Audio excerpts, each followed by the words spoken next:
Number, give me a one. Okay, I can see that I'm being heard. My um visualizer is responding, and now all I need is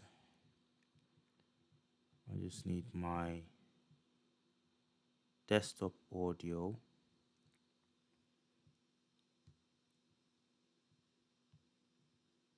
to do the same thing.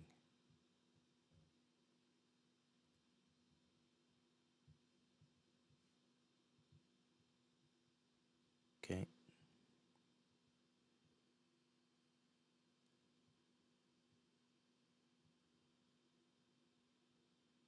Right. Is that good? I think that's good. Press one in the chat if you can hear me. Press one in the chat.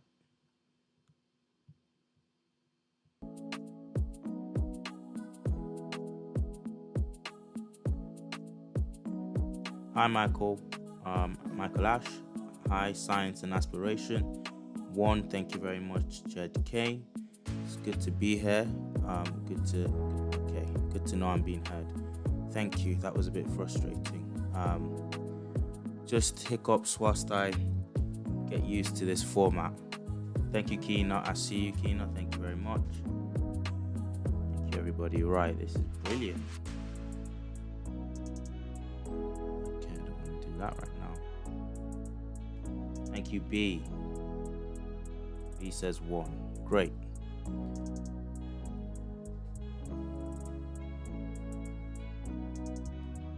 I'm just gonna wait for some more people to join us, if there will be any more people, but just give them some time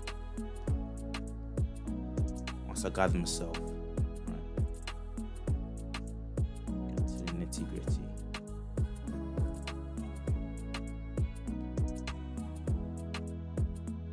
Nope, that's not what I want.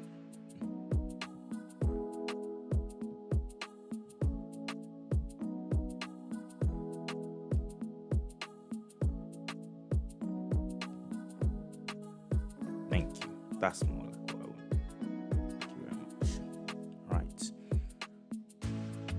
Thank you, Charles Jones. Oh my goodness, we're all here. We're getting, it's getting populated.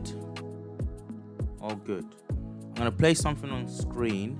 Also, can I just ask, can everybody hear the background music? Can you hear the soundtrack playing? Press one if you can hear the soundtrack playing. That will let me know if you can. Wow, oh my goodness.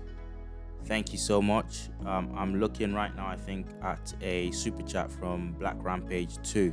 Thank you so much. I wish I could read something out. He's just put a salute and a king emoji. Thank you so much. Right back at you, Black Rampage.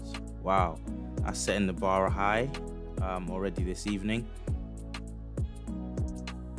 Okay. Thank you, Keena. Okay, that's cool. You can hear the music as well. That's brilliant. I should have said press 2 actually, because then now there'd be no confusion. But I catch you guys. Yeah, that's brilliant. Okay. Right.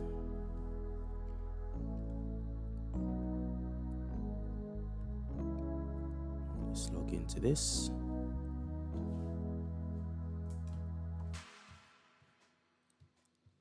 Just gonna wait for some more people to join in. So basically, guys, what's going on tonight is we're going to be looking at, let me just get rid of this music for a second and just get this started. Right. So hi everyone, thank you so much for joining me tonight, and absolutely, I'm so happy. I'm over the moon right now. There's been, barring the not being able to get my audio sorted ASAP, that's been the only hiccup at all so far, and I'm so over the moon by that. So long may it continue.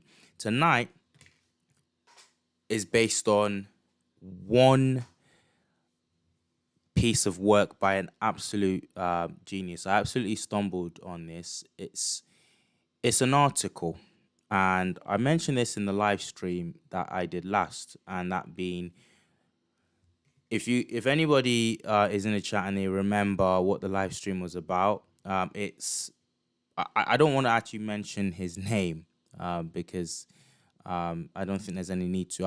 I did a community post on YouTube not long ago based on this individual's reaction to our friend Kweli Mika, our two friends, Kweli Mika and the King's Monologue, and I put a community post up, basically say, look, we need to move past this now. This guy is not he's not to be taken seriously.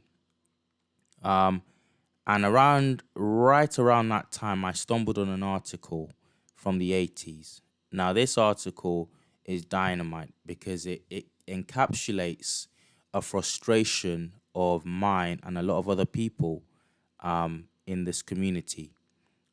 Massive frustration, and it encapsulates it very well. It's being the most articulate rendering of sometimes in life you kind of know what you want to say. Not that you actually do know what you want to say, but for some reason it's hard to kind of to to describe what you're feeling, and once in a while you come across somebody, or you'll be reading something or be watching something, and it'll be a character in a film, and it might just be you alone, just you, and you think, did you hear that? You say to the person watching the film with you, or reading whatever it is, did you catch that in the book? Did you feel that? Like, and the person looks at you like, I don't know what the heck you're talking about. And you only get it. And it happens every now and then. You get somebody that puts their finger on exactly how you felt for a long time about something. And no one else can kind of articulate that. I don't know if anyone in the chat knows what that feels like. That's how I felt when I came across this article. I thought, oh my goodness. So this is like mid 1980s. So we're talking what, if my maths isn't off, about 40 years ago, this article came out, and it just absolutely blew my mind. I thought, I've got to share this with the community. I've got to share this with the brothers and sisters, the diaspora, whatever our community is on YouTube. I've got to share this, and we're going to dissect this article. And basically, the premise of this article, well, we'll get to that. I just want to make a few announcements, actually. First of all, first thing first, whilst we wait for more people to join us in the chat and on this live, is so True Black now does memberships. So you can feel free to check out our membership page. It comes in 3 tiers. We got True Black Scholars, we got True Black Soldiers, and we got True Black Sages. Now, you join, and at the scholar level, you are I can't even remember now what the levels are. Let me just pull it up again. But basically, you're now part of a when if it, with True Black, you're now part of. You can potentially now be part of a community that kind of reciprocate. So what I'm going to be trying to be doing is making sure that if you want more from this platform, you can get more from this platform. I'm going to, whilst I just pull up the different tiers, I'll put that up on screen. Actually, I think it's worth putting up on screen. Okay, let me go on to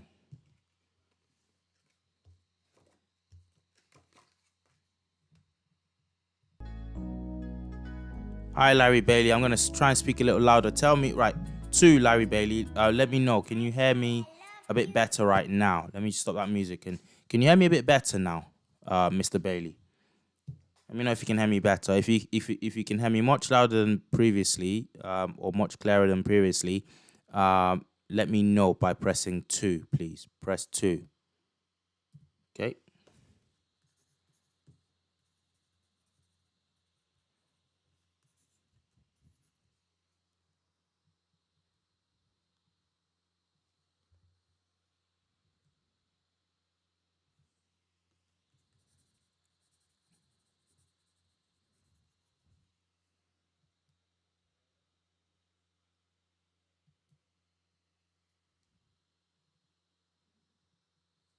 I need to get that feedback.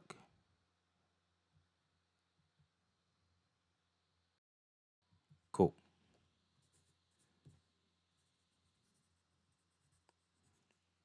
Let's have a look. What am I getting here? What am I getting?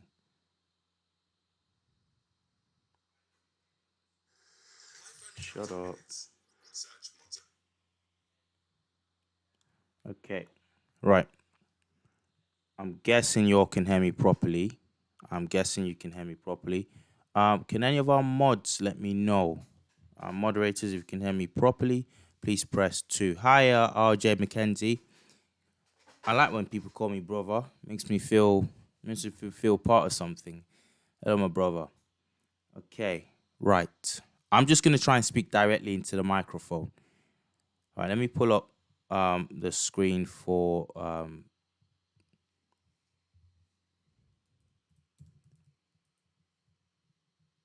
the memberships, and then we'll dive straight into the article I'm talking about. A few of you might have come across it, possibly not.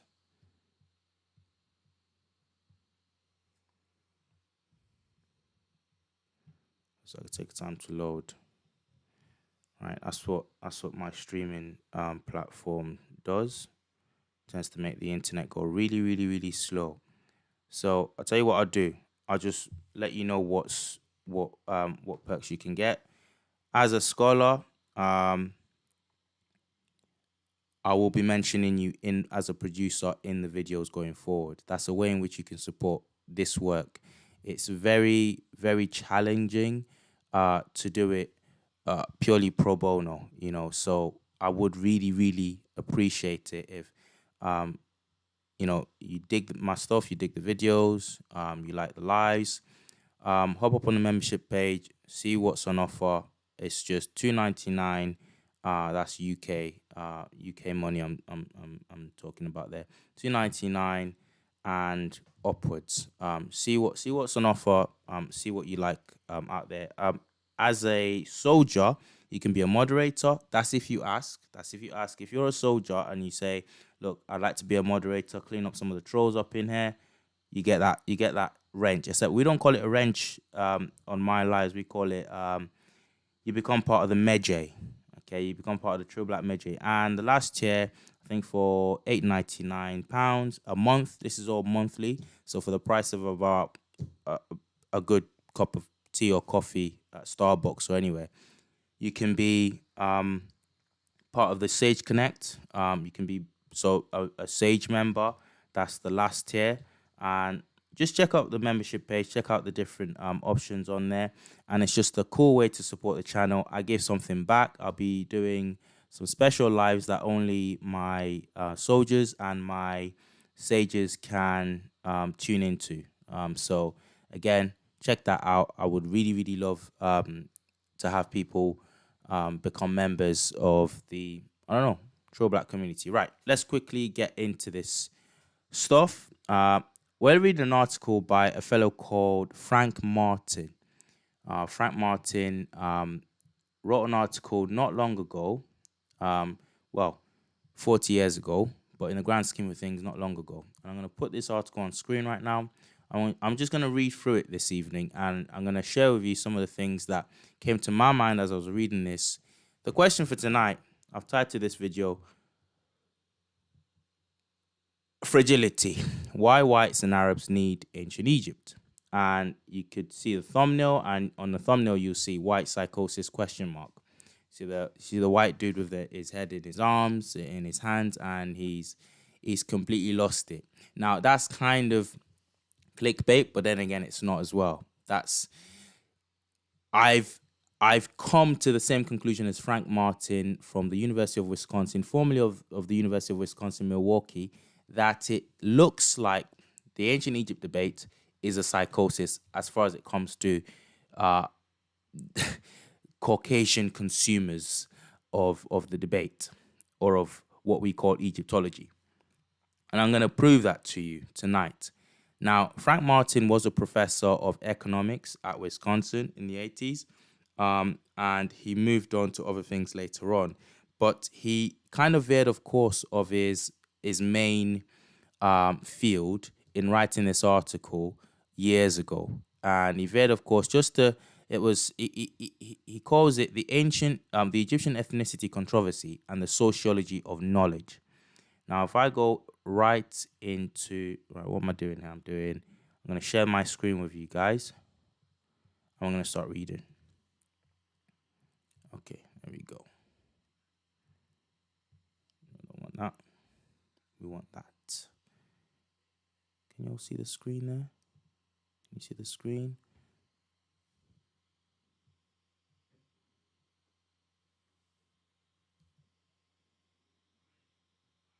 Okay, Larry says much better now. That's good. That's good. Okay.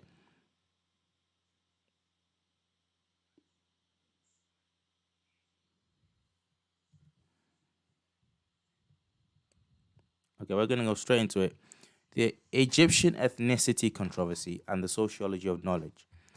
Um, Again, I'm framing this quickly.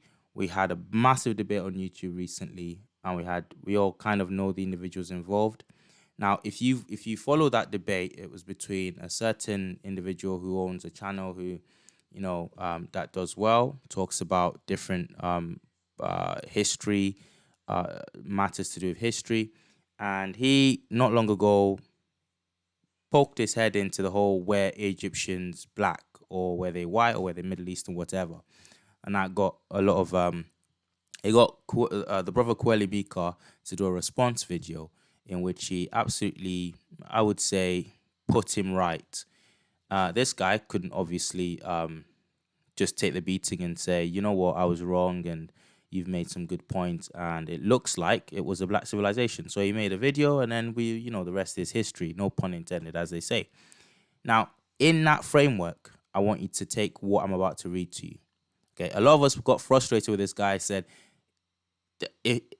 in all his responses, he couldn't actually bring himself to the best this individual could do. Press 1 in the chat, by the way, if you know who I'm talking about. Press 1 in the chat. The best this individual could do was to say, oh, they were mixed, which was like a kind of sort of, how do you say it? A winding back. Wound is in the UK here, we say you wind your net back in. He wound his net back in. But it was a kind of capitulation. Okay. But he still couldn't bring himself to say, do you know what? I had this completely wrong. These folks were black. These folks were, to all intents and purposes, what we would call black Africans. And this article I read just around the time when this was, at its peak. I don't know what Kweli is going to do. I don't know if he's going to do a response video, but whatever. Professor Frank Martin of the University of Wisconsin-Milwaukee says this.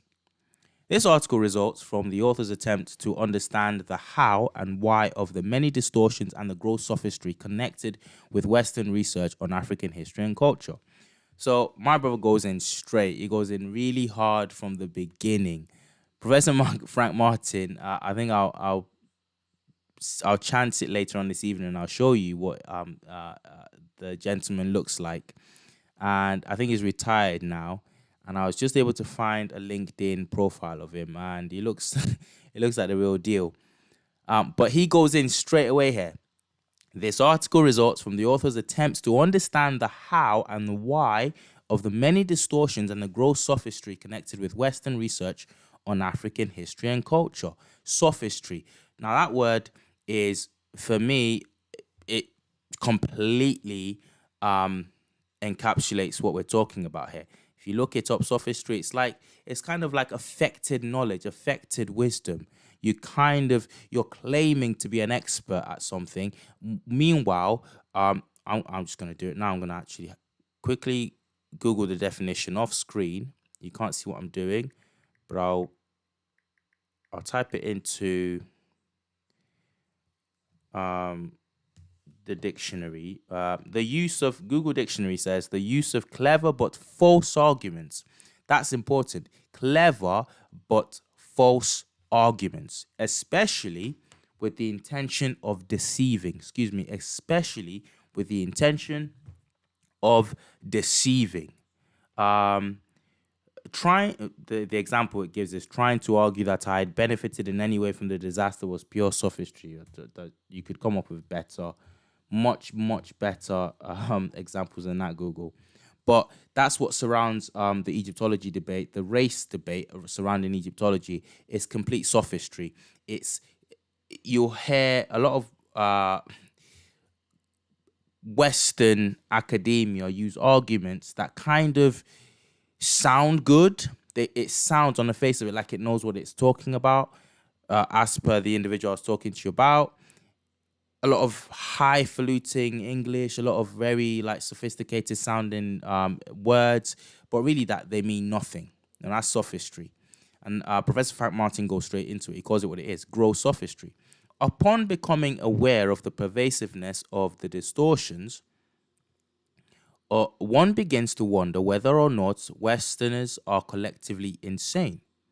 Minds that are the epitome of lucidity on non-racial matters become nebulous, muddled, blurred, and illogical when it comes to racial matters. It also became evident that editors of books and scholarly journals tolerate loose and illogical reasoning in studies dealing with African culture.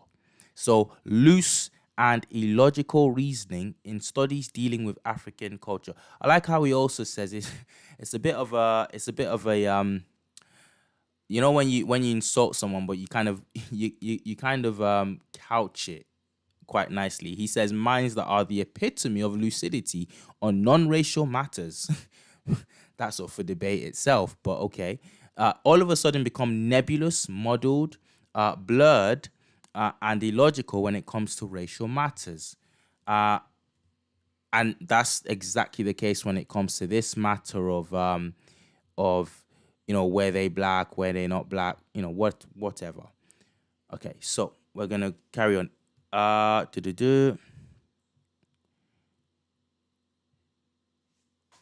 However, as the research and thinking for this article progressed, it became clear that one need not resort to charges of insanity in order to understand Western scholarship dealing with Africa and Africans.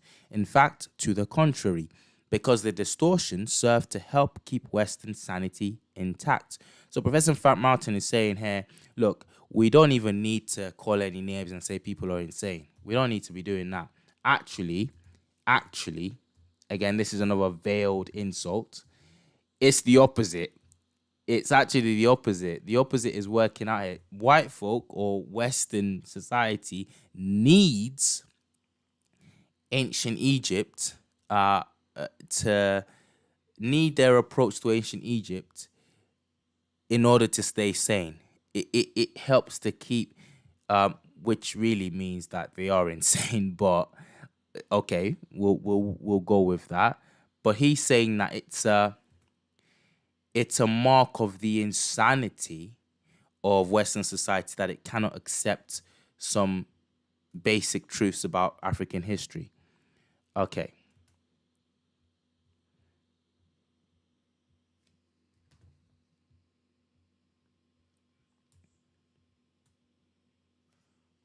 Yes, I'll come back to your comment, Black Rampage, in a minute. I'll come back to your comment. Mark that. Okay, so the title of this article was not decided upon until the study itself was essentially finished. Before then, no appropriate title suggested itself. However, by the time the article was about finished, it became quite clear that the question being dealt with fell into the realm of the sociology of knowledge. Okay. So this is how Professor Frank Martin actually gets this is how he gets this article published in well, actually no, it's in the Journal of Black Studies. But this is how he gets it published. Kind of, my guess is he's got to justify maybe the hours he's spending on a it's not economics, is it? So he kind of, in a roundabout way, ties it to what he calls a sociology of knowledge, which might be closer to his field. Okay, so carrying on. He says this: the author does not claim detached objectivity in the sense of this piece being a disinterested discourse in the sociology of knowledge. The fact that it falls into the realm of we're not really interested in that. No biggie. Let's move on. Subheading, statement of the problem. Right.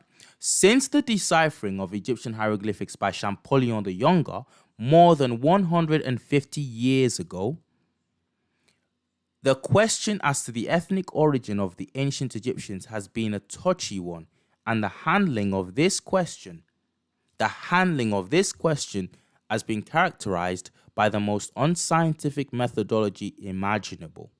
Okay? In fact, when this question arises, not only do the scientific methodology and objectivity give way to needless and unwarranted speculation, simple logic is seemingly thrown out of the window.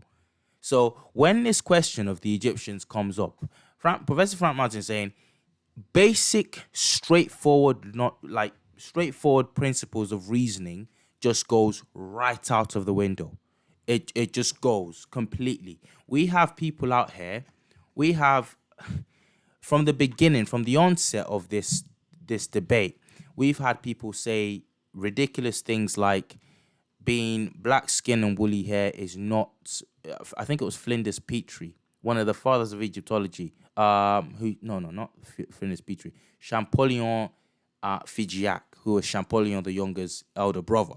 Okay, this guy, in one of his diatribes, goes on to say, well, being black and kinky haired, or as Herodotus says, doesn't necessarily mean they were black.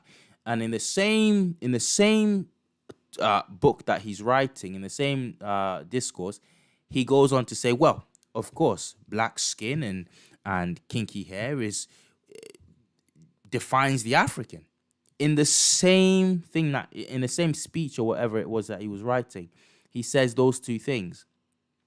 This is the only area of study that basic geography, like I have people coming in the comment section always saying, yeah, but Egypt is Africa. Yeah, it is. I know. You don't need to come and tell me that. These guys, these brothers and sisters come in the comments on any one of the videos I make on Ancient Egypt and say, well, why is this a debate? We all know Egypt is in Africa. Yeah, you would think it was obvious.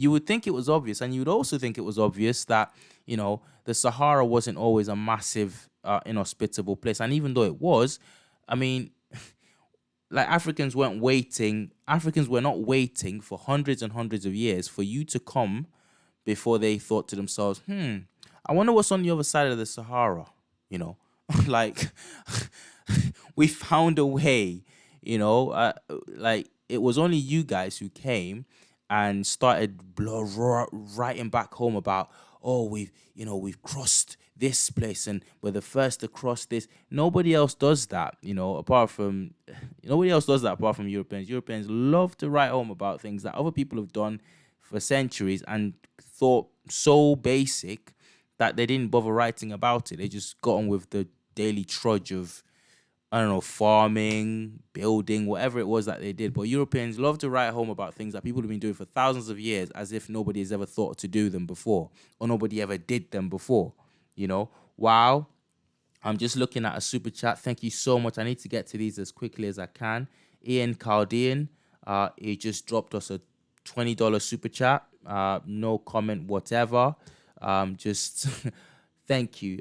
He says, thanks for being you. Thank you. Absolutely. It really makes me feel good to be appreciated in that way. So, again, Frank Martin, in this article that you can see on screen, says, in fact, when this question arises, not only do the scientific methodology and objectivity give way to needless and unwarranted speculation, simple logic is seemingly thrown out of the window. Right, I'll go on.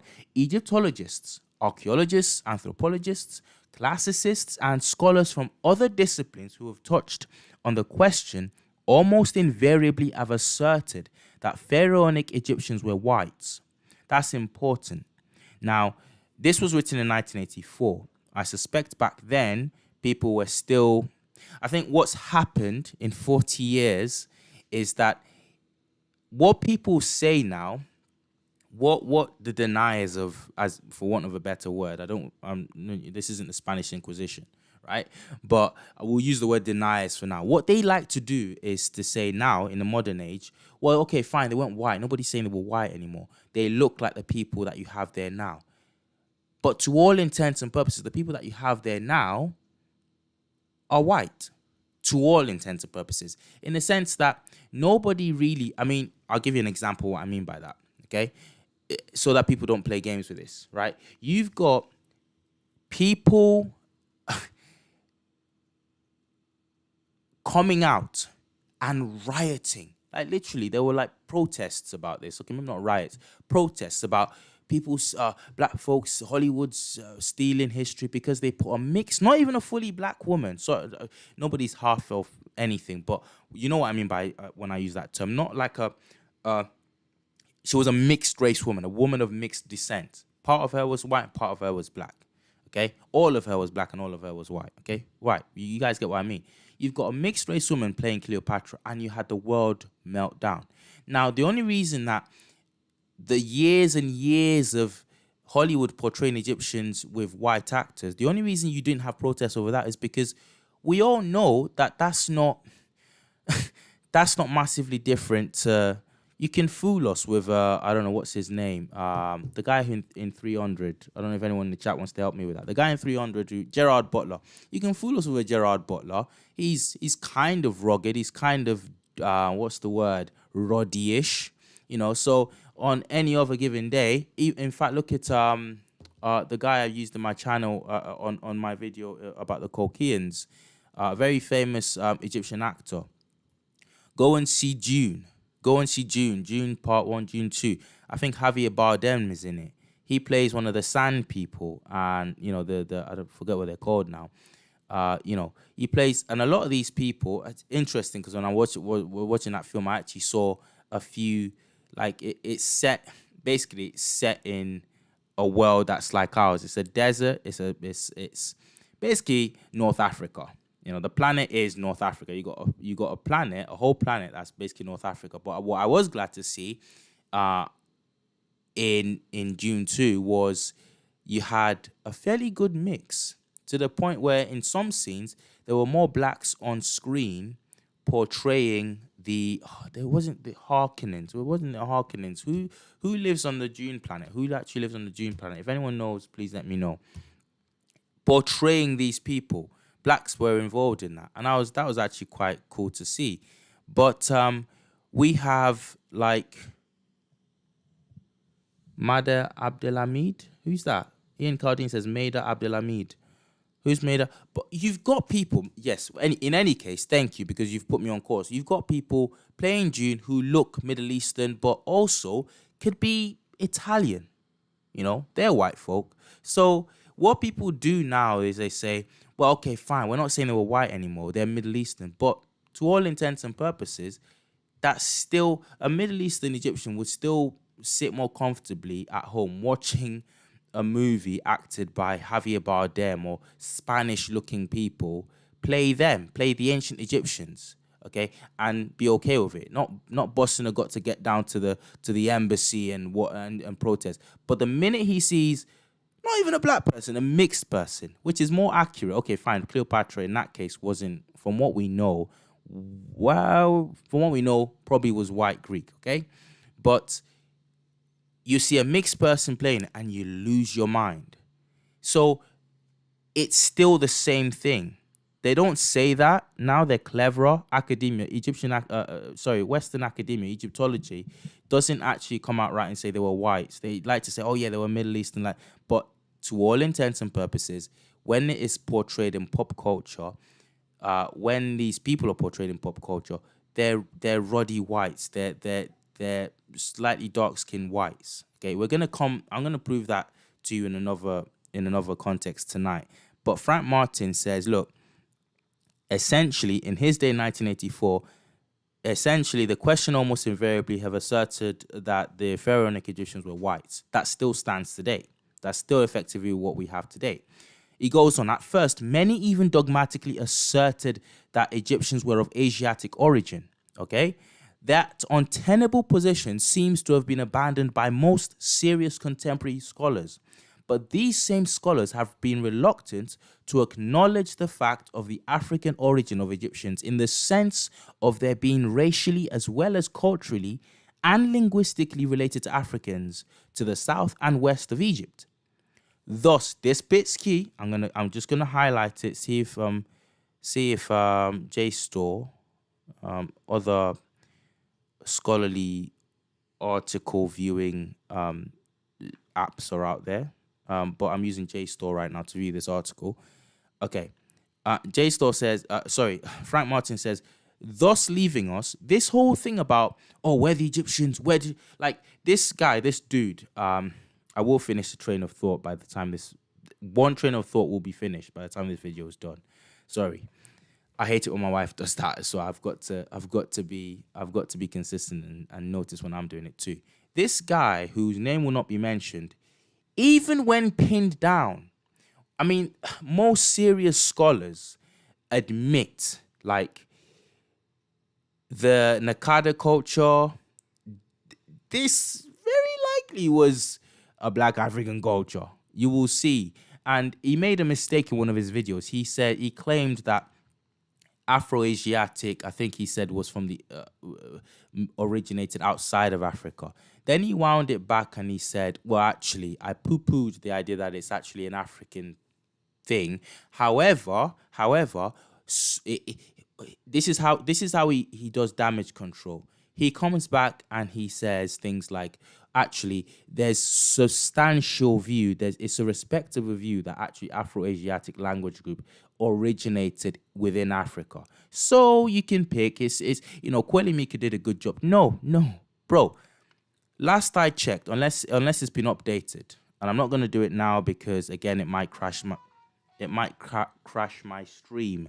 But last time I checked, the most scholarly, most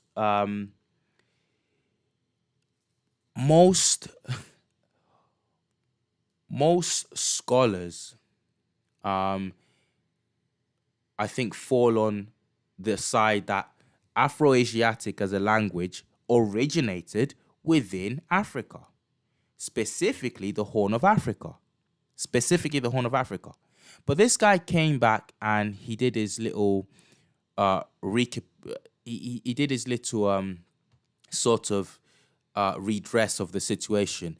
And instead of owning that, because he would have seen that, he would have come across the Encyclopedia Britannica. He loves to write home about how he doesn't actually use Wikipedia. Fine. The Encyclopedia Britannica online actually says most. Last I checked, again, don't quote me, I might be wrong. It might be gone now. I might not be wrong, but it might be updated now because these things change really quickly. But last I looked, it said, most scholars believe it to have originated somewhere within the Horn of Africa. That's deep enough into Africa, okay? But this guy came back with, well, you don't know. Now, if I'm him, if I'm a good faith observer of these things, a researcher, and I come across the fact that, oh, hang on a minute, okay, fine, oh, right, Afroasiatic is actually something that's believed by most to have come. Again, he's not an expert in this. So if he's good faith, that's another thing to tick the box. So imagine he's neutral, and imagine he's going to be swayed between two columns of a table. On the side of the table that says ancient Egypt was black, that's another key thing that he's just learned that points to the idea that, oh, the ancient Egyptians at their very roots were black people. But what does he do? He doesn't do that. He doesn't put that in a column for actually this is, no, he problematizes it. He makes it an ambiguous thing. He says, well, you don't know. I've actually come to realize, yes, I made a mistake on this. Respectable. No. The majority believe it's actually a fringe view to say that the Afroasiatic language group emanates from outside of Africa. It's a fringe view. Most believe that it's from Africa, and most within that subset that believes that it originates within Africa believe it originated within the Horn of Africa. Some say in the Egypt regions, others say deeper south, Horn of Africa, Ethiopia region. Okay? And So if I'm him and I'm really, really genuinely neutral, that I'm writing home about that. I'm saying that in the video and saying, do you know what? Actually, this isn't a neutral point. This is actually something that goes against what I've been saying. But he doesn't do that. He doesn't not just do that. He goes on later in the video to say, well, the Nakada culture, we don't know, he finds these other statues that look, semi Levantine, like they could have been depicting Levantine people as opposed to Black Africans. And that's what he puts forward. He doesn't put the numerous things, the numerous figurines, artifacts that suggest heavily, overwhelmingly, in number and in the amount of them, overwhelmingly in Black Africa. He doesn't. He puts these ones up that he wants to put up, and he says, well, you see, we don't really know. Oh, so within Africa, we can't possibly know whether Egypt was started by Black folks. Okay? Even though we know it's originated within Upper Egypt / Nubia. Let's be frank. But we don't know that. Even as far down into Africa, we're not really sure whether this was a mixed match. At no point are you dealing with people on the level when you're talking about the ethnicity of the ancient Egyptians as a Black man, okay, and you're dealing with the opposite side. Let's say the opposite side being somebody from the and even Black people can argue against this. It's a Western mindset. I'm not gonna say it's as a Black man arguing against white folk. It's a Western mindset. We've been, heck, I'd say 10, 15 years ago, I was on the opposite side of this debate. Would have said, yeah, of course, yeah, whatever. So, but when you're dealing with that, you're not dealing with straightforward thinking. You're dealing with lots of like weird loops that people will go to. Anyway, back to the article. Frank Martin says this. This debate leaves us with a people who seem to stand by themselves and have no ethnic and linguistic ties with any other people. And that's what this has done. We now have a state of affairs where, well, we don't know. We don't really know. This guy who says, and all the rest of them who try to deny its blackness, well, we don't know, because we find a couple of statues here and there that, show, well, we're not sure. Frank Martin says this is ridiculous. This is odd. This is like, we don't, nowhere else in history or in the study of history do we see something like this. Let me have a look at some of what you guys are writing in the comments. A while back, I said I'd get back to Black Rampage. Black Rampage says, yeah, that's mixed S word. That mixed S word is worse than saying that they were Arab, because mixed is throwing scraps at us. Thank you. Exactly. I'm thumping my table right here. Yes. Black Rampage, that's exactly what they're doing. They're throwing scraps. They know what the truth is. And it's like, how can we hold this at bay? How can we like keep these folk happy? But do you know what? When I started this, I would have been happy with that. I would have actually been happy with, yeah, well, they were mixed. I would have been happy with what, we'll call him Mr. M, what he did in this last video. Except the more you dig, like people say in the comments a lot, the deeper you dig in the sands, the blacker it gets. The truth. And the more you dig, the more authentic, I deliberately use the word authentic because there's a lot of fakery and finagling going on in this field. It's ridiculous, guys. You got statues looking like Poirot, looking like some knockoff down the road from you, and being passed off as authentic Egyptian statues. They have no affinity whatsoever with anything that's done during the Old Kingdom, the New Kingdom, anything. But they're just passed off as genuine. The Nefertiti bust, for one, we know is a complete fake. So the more authentic Egyptian things that you find, artifacts, archaeological discoveries, the blacker it gets. The deeper back in time you go in the civilization, the blacker it gets. So it's an offense for us to now say, yeah, we'll take the bone of they were mixed. Nah, not doing it. Not with what we know, and not with what we know you've tried to hide for so long. RJ Mackenzie says the Sahara was green and lushful. Yes, it was exactly. So again, the idea that nobody ever crossed this barrier, this sand barrier, it was so hard. First of all, people who say that and have a PhD behind their name run, or they've got any kind of qualifications, run, because the Sahara's not always looked like that. I'll tell you what as well. I'll go as far as to say, when have you ever seen, apart from the crazy modern age that we live in now, people saying, do you know what I'm going to do? I'm going to build a desert. I'm going to build a massive civilization that's going to conquer the Mediterranean. It's going to conquer beyond the Mediterranean, as per some ancient accounts lead us to believe the Egyptians did. It's going to be the birth of civilization, and I'm going to build it in a desert. I'm going to build half of it in the desert where nothing grows. Oh, yeah, well, there's that river that we can depend on every now and then when it floods, Yeah, that's what would. No, that whole region was lush, was green for a long time. Okay. And they know that, the climatologists have entered that, but they try to suppress that side of the story. But even if it wasn't, I mean, we're not waiting for thousands of years just because, oh, you know, what, it just doesn't make any sense. They were straight across the Sahara, even by the time it was drying up for centuries. Ian Cardian also went on to say, it's like the age of discovery started with Europeans, although humans started in Africa and populated the world from there. I'm trying to read as many of your comments as possible because I really believe they're all worth it. Sir Factant, I hope I'm saying that properly. RJ McKenzie replying to Sir Factant saying, facts, they think we're dumb because they know that they're... Okay, yes. I'm not sure I fully endorse that, but I get the sentiment.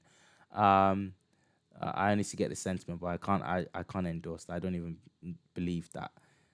Yes, but people still will label her as black like Obama. Yes. Well, I saw a video on this. I think it was Kapruki. Shout out to Kapruki. And he put it very well, RJ McKenzie. He said it's like there's a difference between being black and politically black is the term. She is politically black. She is what you would call black. So she's not 100% a black individual because of the mixing, the mixed genetics she's got, but she's politically black. Yep, cool. I think I know what you're talking about. So Factant, when you say they suck up to the instructors.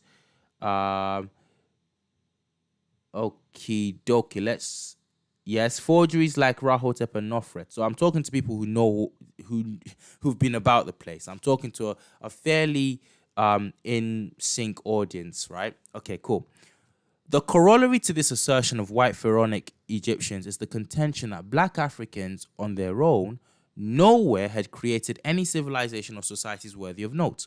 And if at first sight some group of Negro Africans seem to have done something noteworthy, this accomplishment is attributed to the almost omnipresent Hamites, black white people, or even to a group of Japhetic whites who supposedly gave these accomplishments to the blacks and mysteriously disappeared.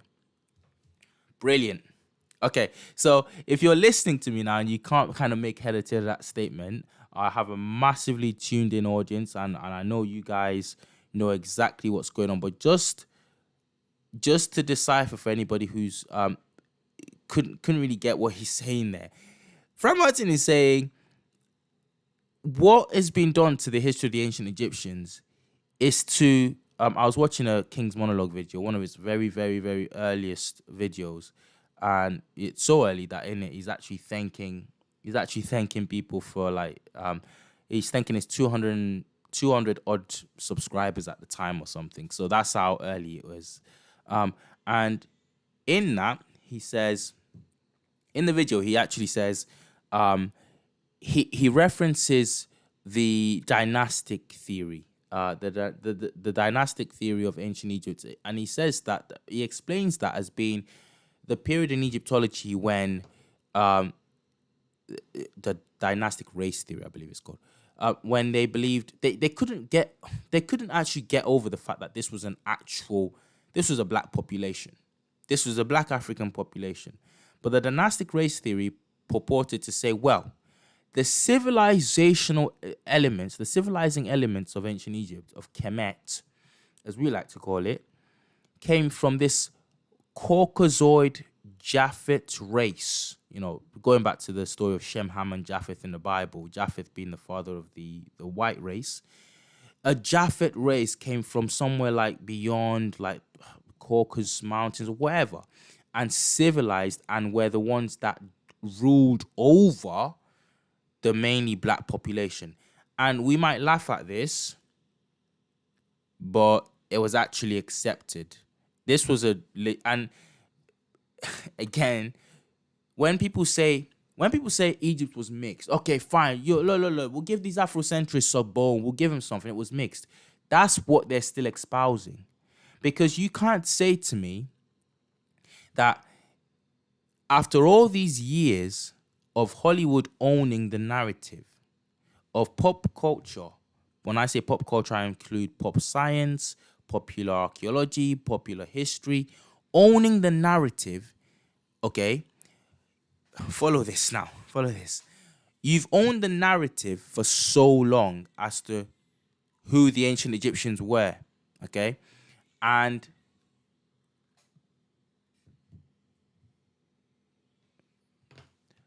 you've owned the narrative for so long as to who the ancient Egyptians were, and you've portrayed them a certain way. So now, man are coming up and saying, look, okay, the truth is, it was black. Okay, but the best you can do is meet halfway and say it was mixed. Well, if it was mixed, hold on a second, guys. Just hang on a second. Give me a second or two.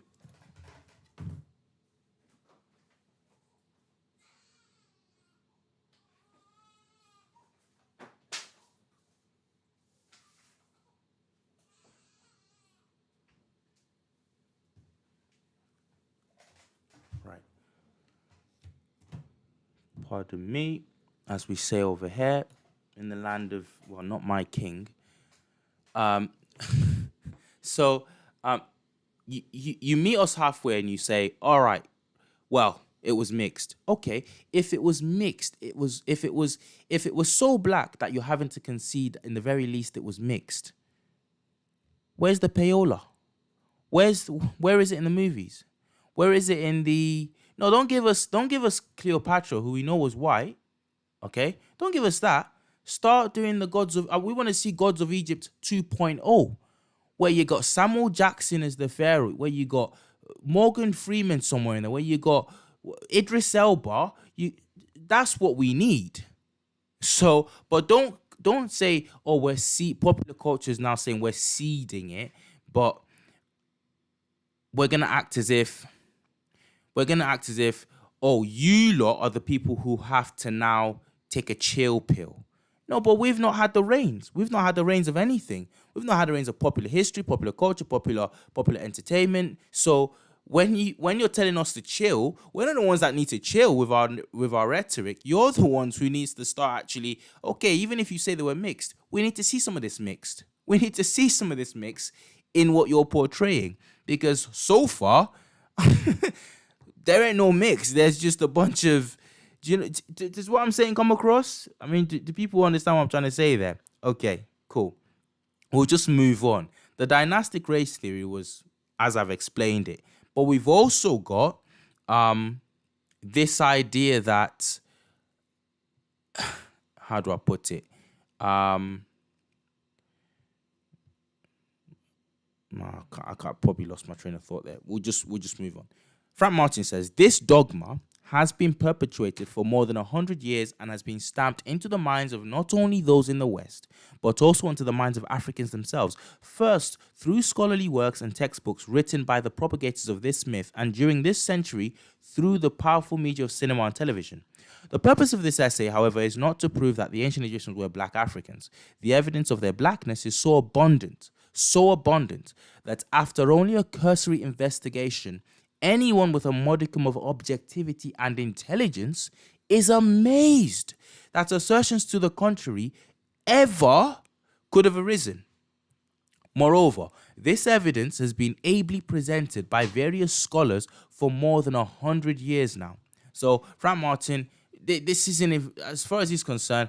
If you're objective, this isn't even a debate. Exactly 100 years ago, he then goes on to cite the academics who have gone on to prove and espouse the theory of a Black Egypt. We'll skip that. I love this bit. I have to read it because man deserves his flowers. A very special mention must go to the pioneering efforts by the brilliant scholar from Senegal, Cheikh Anta Diop.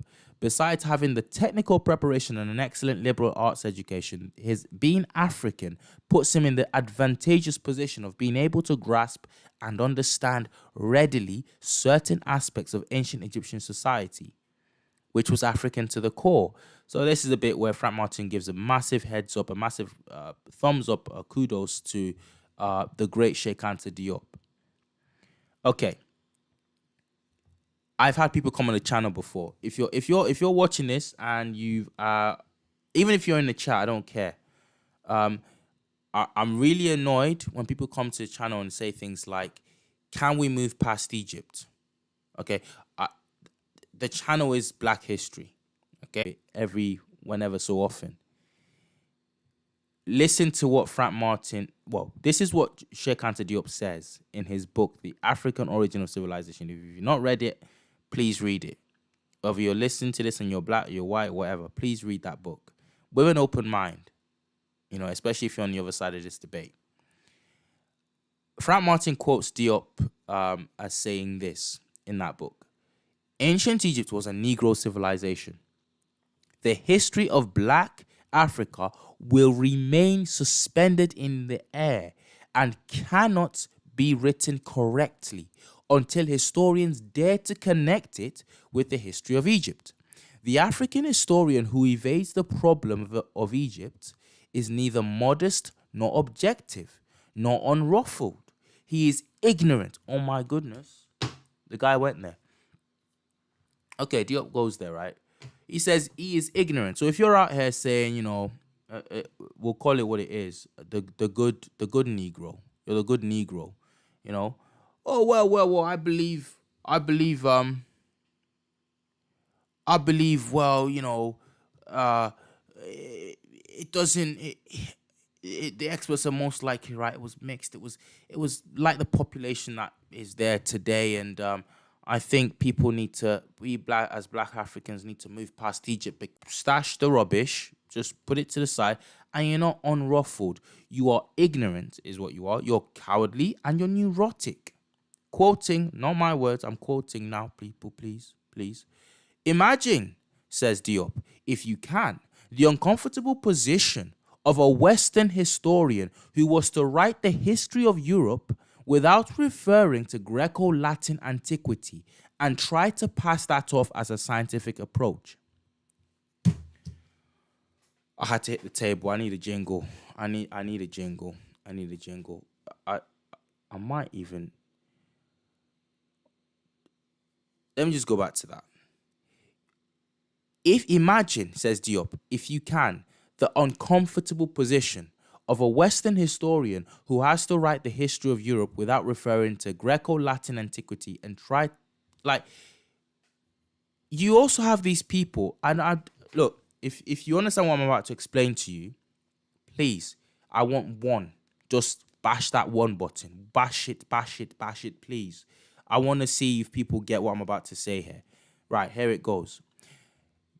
I've noticed recently, and I put out a poll today saying, is the Western world and the Arab world, is it close to actually admitting that ancient Egypt was a Black civilization? Is it any close? Yes, no, whatever. And that question kind of matters because, you see, I actually think that, yes, we are a bit close. We're flying over the flak. We're flying over the target, and we're getting lots of flak. And one of the part of the flak we're getting is you get people come to the King's Monologue, to Kweli Mika, to Mr. Imhotep's channel, and they say, look. Even if they were Black, they weren't Black like you guys. I don't know what African American folk are saying. They're not your black. They're not like you're West Africans. Oh, right. So you mean to tell me all of a sudden, when it looks like you haven't got a leg to stand on, all of a sudden we're now going to start playing the games of, oh, these blacks are different to these blacks. There wasn't any of that when you were conquering and passing the continent apart. There wasn't any of that rubbish when you were saying, look at these blacks, look at all these black folk, look at these whatevers, subhumans. There wasn't any of that. But right at the point where you have to cede that a civilization that gave birth to your civilization and all, possibly every other civilization on this planet, right at the point where you have to see that, you start coming out with things like, well, you know, there's black and then there's black, you know, what? That's news to me, because up till now, being black has just been being black. You know, you've been black and you're lesser than us because we're white and this and that. Now all of a sudden we want to start stratifying and saying, well, you know, but you know this is a false this is a false dichotomy that people have put up there because they're scared of the truth. It's like it's the same game they played throughout Africa. It's divide and conquer all over again. It's just repackaged. They know they have to cede Egypt. So what do? Let's divide and conquer. And you know what? It works because there is a contingent. There is a contingent within Africa that likes to play with that. They like to play with the devil. You know, you get videos on YouTube, I've stumbled across them, unfortunately, of Somalis or Eastern Africans saying, we're not black, stop calling us black. Oh, brothers, you need to be careful. You know, we got, 6,000, 10,000 years of human history, you know, and if you're not learning your lesson by now, if you're still falling for the same okie doke and saying, you know, oh, well, we're not black, we're this, we're that. Okay, you come run along now and come back and tell me how that works out for you in the next whenever. Well, looks like there might be an all-out war in Ethiopia all along that East Africa place now. It looks like they're about to robberize the place, the West. So we'll see whether you're black again at some point. Oh my goodness, we got the King's monologue. TKM himself, not just with us, but he's dropped a super chat.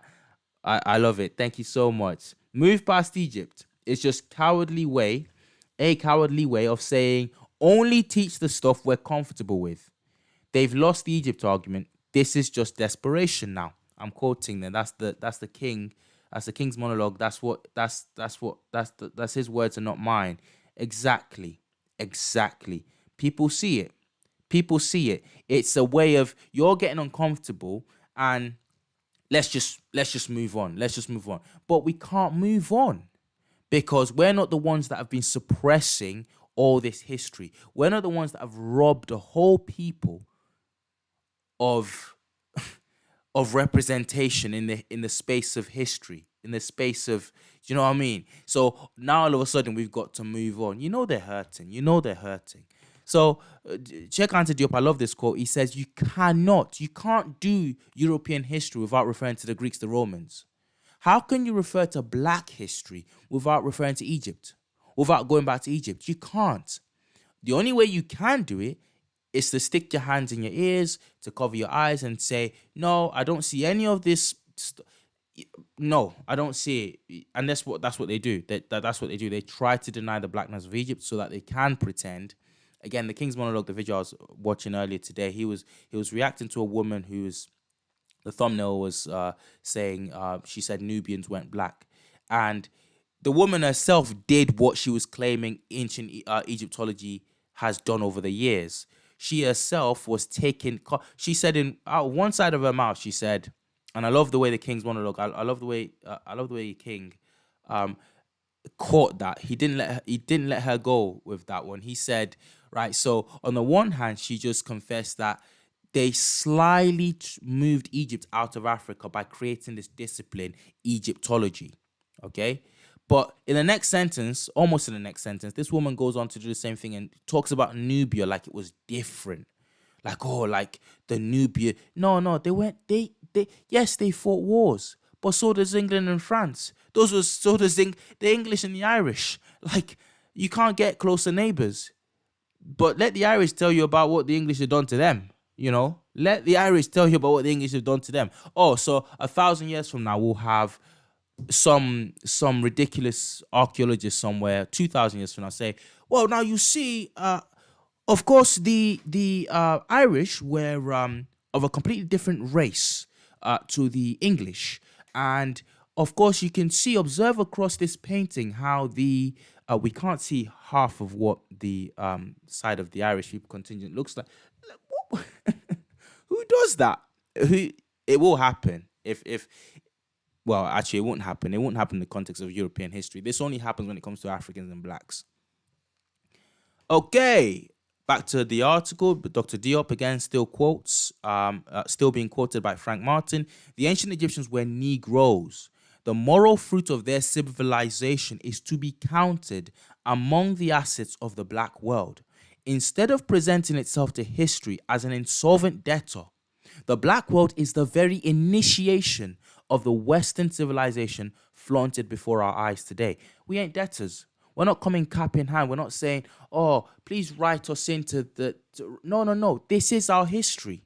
And that's exactly what Sheikh Anta Diop is saying there.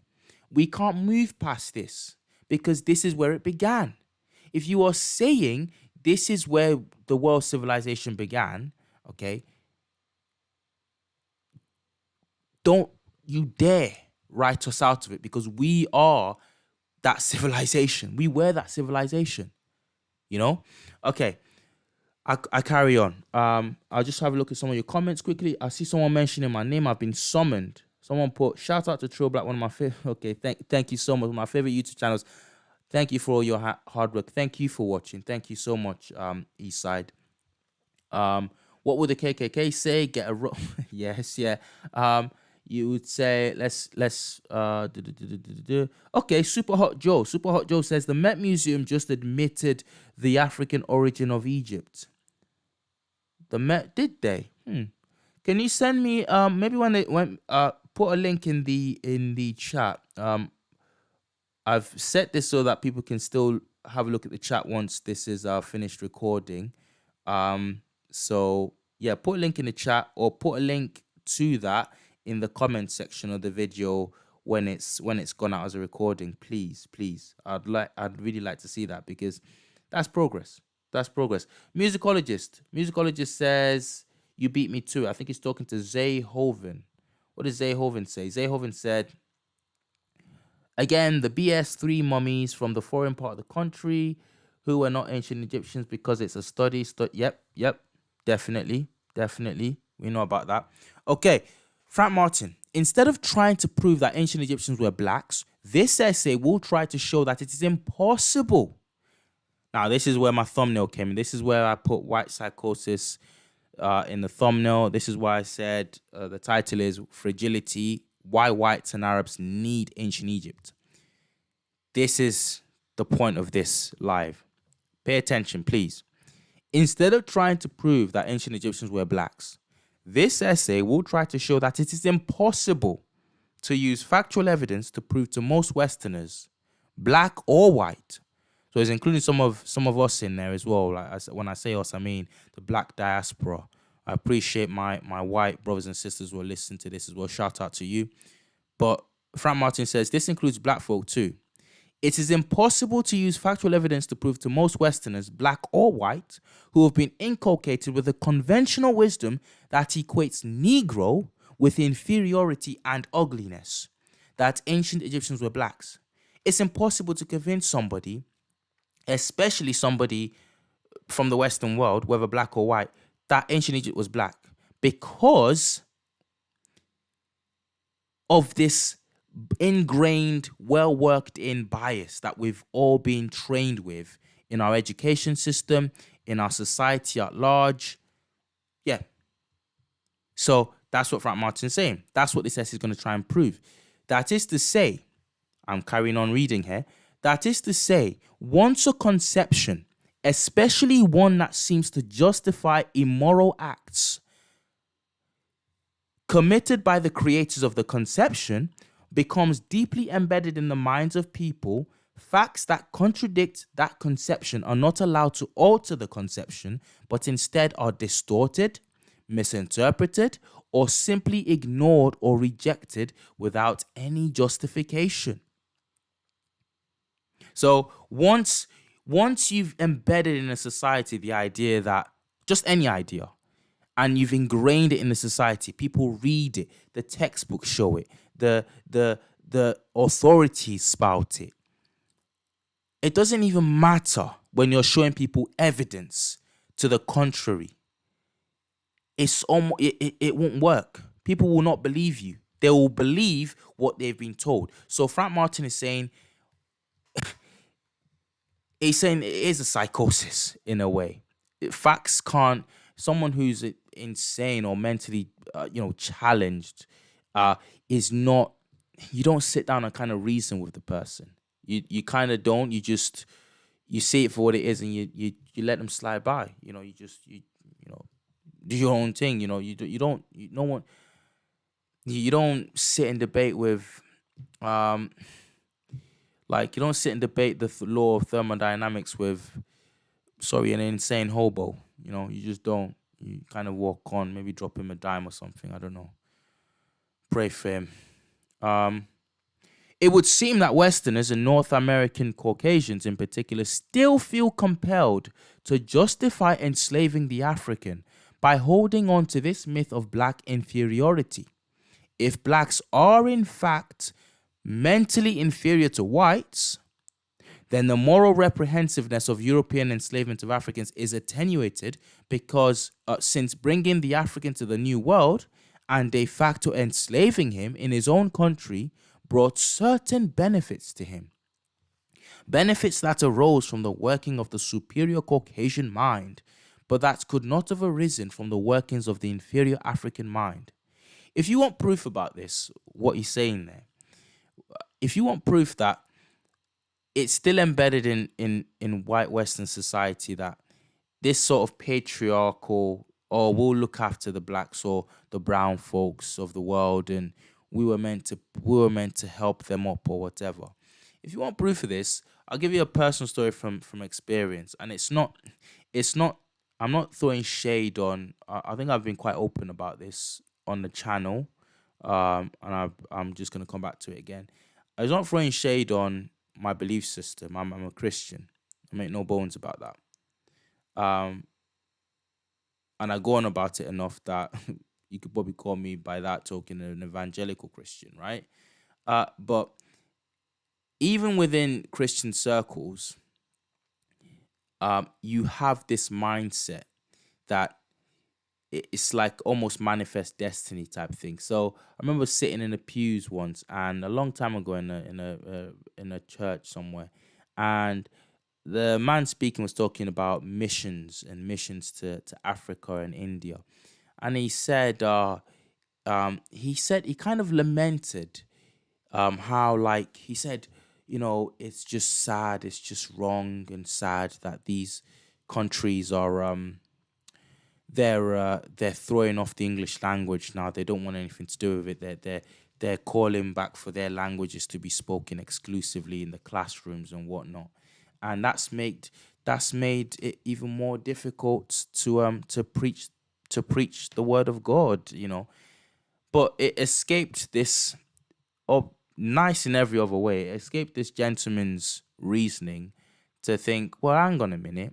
It's not a shame, and it's not sad, and it's not an annoying thing if the natives say, well, we're forgetting our language, and, well, this foreign language was forced on us and is tied up with lots of pain and memory of pain and subjugation and imposed poverty and slavery and whatnot, and we don't want to do that anymore. We want to go back to our own language, which a lot of us are forgetting, because to make it in life, we've got to learn your language.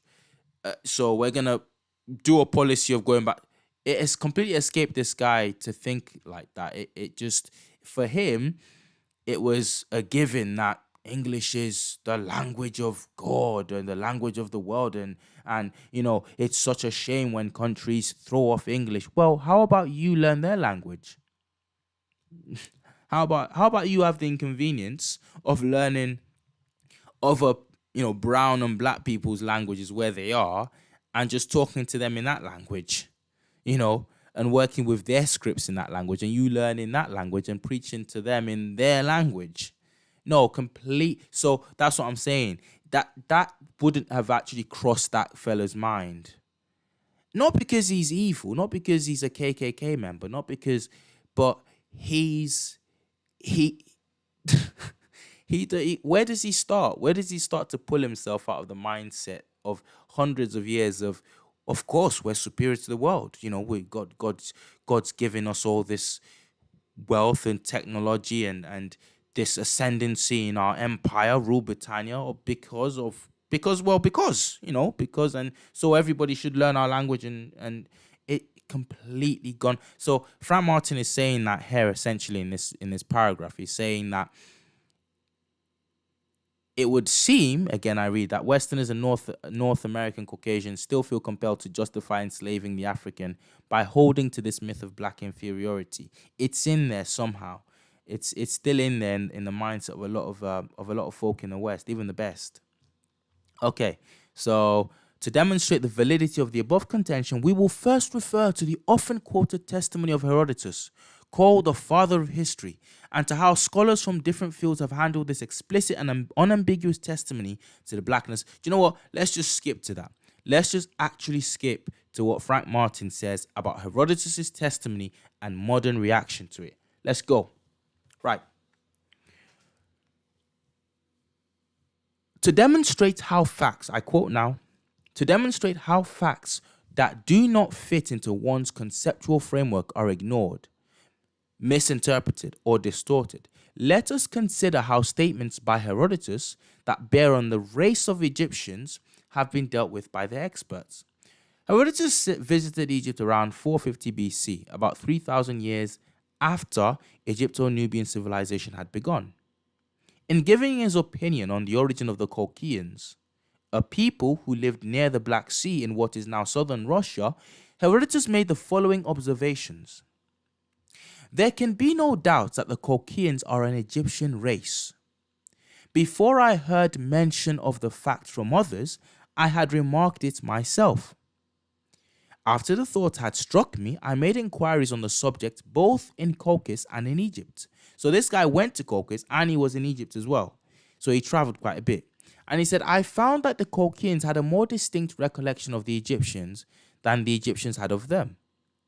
Still, the Egyptians said that they believed the Colchians to be descended from the army of Sesostris. My own conjectures were founded first on the fact that they are black-skinned and have woolly hair. It's a long quote. I think we all know the quote. Press 1 in the chat if you know the quote. It's a big quote. It's a famous quote. But again, shout out to the King's Monologue channel. Someone in the comments, very knowledgeable individual, made a comment. This isn't the only place where Herodotus talks about the blackness of the Egyptians. I've not read the full text of Herodotus' histories. I've not even read the full text, all relevant sections talking about the Egyptians. I've made a good go of it, but I've never got through it to my heart's content. But this individual quotes a part where Herodotus says in the comment section there on the King's Monologues video, Herodotus says, the Egyptians are black like their soil. They are black like their soil. That's what Herodotus says. So there are numerous places where Herodotus, a traveler in ancient Egypt, says unambiguously the Egyptians are black. Not once, not twice, 3 times now I can count if we include that quote. So at least in Herodotus' mind, there's no ambiguity. They're black. Okay, so he even ties it to the soil, and nobody can deny now when Herodotus is saying they're black like the soil. We like to say, oh, Kemet, not we, but a lot of people like to say, Kemet was black because of it meant black like the soil. I actually believe though, there was a play on words going on there. Yes, black like the soil, but black like them as well. So kind of a pun was going on every time that word, that name was used for the Egyptians, Kemet. Our soil is black, but wouldn't you know it? That's where our skin is black, but wouldn't you know it? So is our soil. Go figure. We are the black people. Simple, right? Okay. And Herodotus notes that. So this debate that follows on whether Herodotus was using black to describe the Egyptians, you guys know about it. They say, now I've tried my best to come to find out what the origin of this theory is. You know this theory where they say, oh well, you know, the Egyptians were Herodotus said that they were dark skinned, not black. Well, I've tried, and the best thing I can find is a translation by a guy called Godley, Godley, writing in 1920. And that's the first time I can see somebody changing that when they translate it to English into dark skinned. Before that, it's actually black, black. Everybody, and this is important, guys. This is actually important. Why is it important? Because I think it was causing so much trouble in the Western mind. This one little quote where Herodotus says they're black and kinky haired or woolly haired, it was causing so much schizophrenia in the Western mind that they just had to sue for, like, okay, right, we're just gonna have to check. We're just gonna have to claim that this could mean dark skinned or tanned. Because right up until 1920, which is again the most recent one I can find, someone might be able to find something that goes further back. Everybody unanimously says black. They translate melancros, black, in the most simple terms that it could be translated. So I don't know. I suspect they couldn't do anything about that other than to say, well, it couldn't possibly mean that because we're racist and we're just not. We're just gonna claim that now. Okay, so Frank Martin makes the famous Herodotus quote, and then he says, at another point in the histories, Herodotus, in explaining the meaning of the Dodonaians' assertion that the Egyptian woman who founded the oracle took the form of a black dove, concludes by saying, lastly, so Herodotus in his text also says, lastly, by calling the dove black, the Dodonaians indicated that the woman was an Egyptian. Okay, here's what Frank Martin says. The above passages are explicit and unambiguous in their meaning. They are. They actually are. They were so unambiguous that for years nobody dared to. People just tried to ignore it, or they tried to explain around them. But it was clear what was said. Okay? Frank Martin, they are taken from a translation by George Rawlinson. Other translations, however, convey the same meaning. Reaction to the passages do not ordinarily consist in questioning the correctness of the translation. So Frank Martin in 1984 is saying, as far as he's concerned, normally people don't question this quote. But we're in 2024 now. We're supposed to be all accepting. I actually think racism has gotten worse. And I'm saying that because I think it's gotten worse because it's gone underneath. You know, it's like we're all supposed to be past the civil rights debacle now and straight out colonialism. But we're not, because you got everybody and their brother and their sister the minute they can. Look at what gets hits on YouTube. It's always these videos debunking our history, telling us we weren't this, we weren't Moors, we weren't Egyptians, we weren't this and that. So you've got clearly people are seething. It's just they have to kind of go underground now with it. They get on the little usernames, the little fake usernames on Google and on YouTube, and they think, right, let's go, let's get some of these blacks, you know.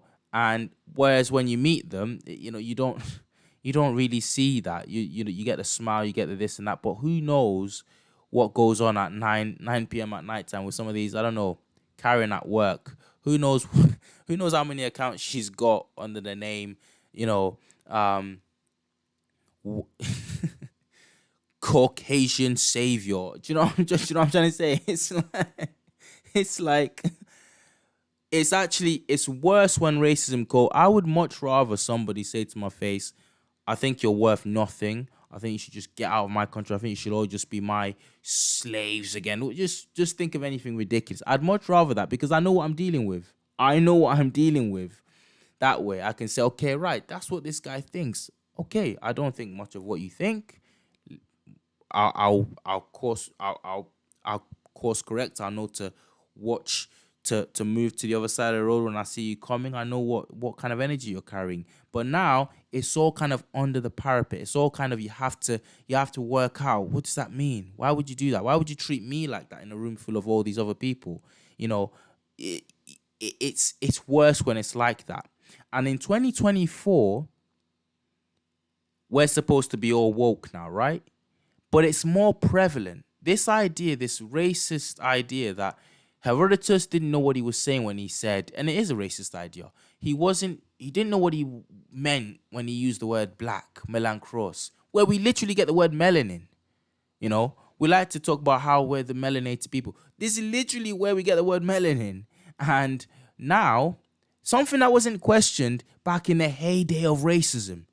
Even when people were out front with their racism, they didn't dare question texts like this. They didn't dare. But now, when we're supposed to be not racist, we come to a passage like this that's clear, and we have people say, well, dark skin. What's fueling that? What's really fueling something that's been unquestioned?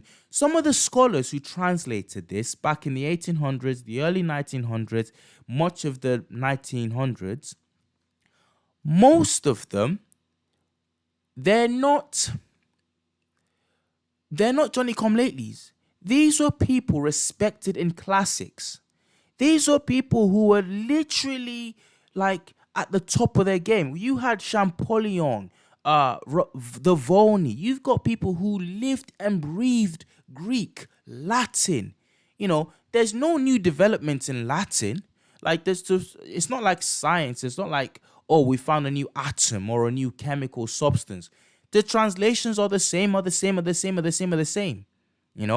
So you can't tell me that all of a sudden all these respected people from back in the days didn't know what they were doing when they were translating some of these words.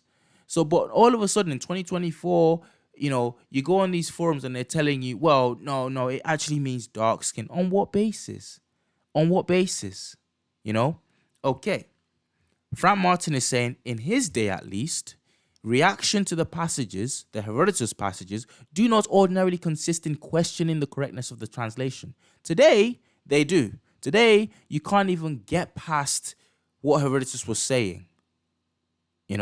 At that point, you just bow out. If you're debating with a person who won't even say, I think the great Diop had this as well with the UNESCO body, or was it the Theophilo Benga? He said, I think Diop refused to even debate any further when people were trying to problematize translations like black. Diop just said, you know what, I'm not doing this. And he walked out.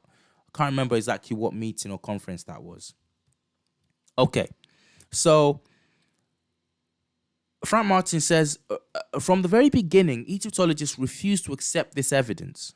Okay, Champollion Figeac, the brother of Champollion the Younger, who deciphered the Egyptian hieroglyphics, rejects Count Volney's conclusion that ancient Egyptians were African, no different than black Africans of today. He says, I'm not going to even read what, I'm not going to read the quote, it's just pointless. Oh, go on, let's read it. Let's read it. Whilst we're reading, let me just quickly look at what you guys have been talking about.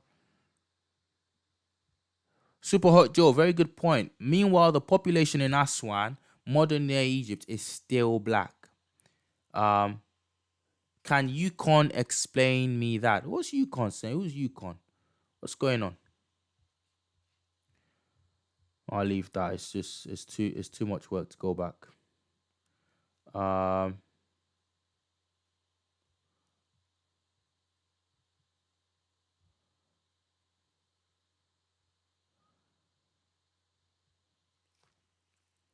right. Let's go on and let's okay. Let's read this quote.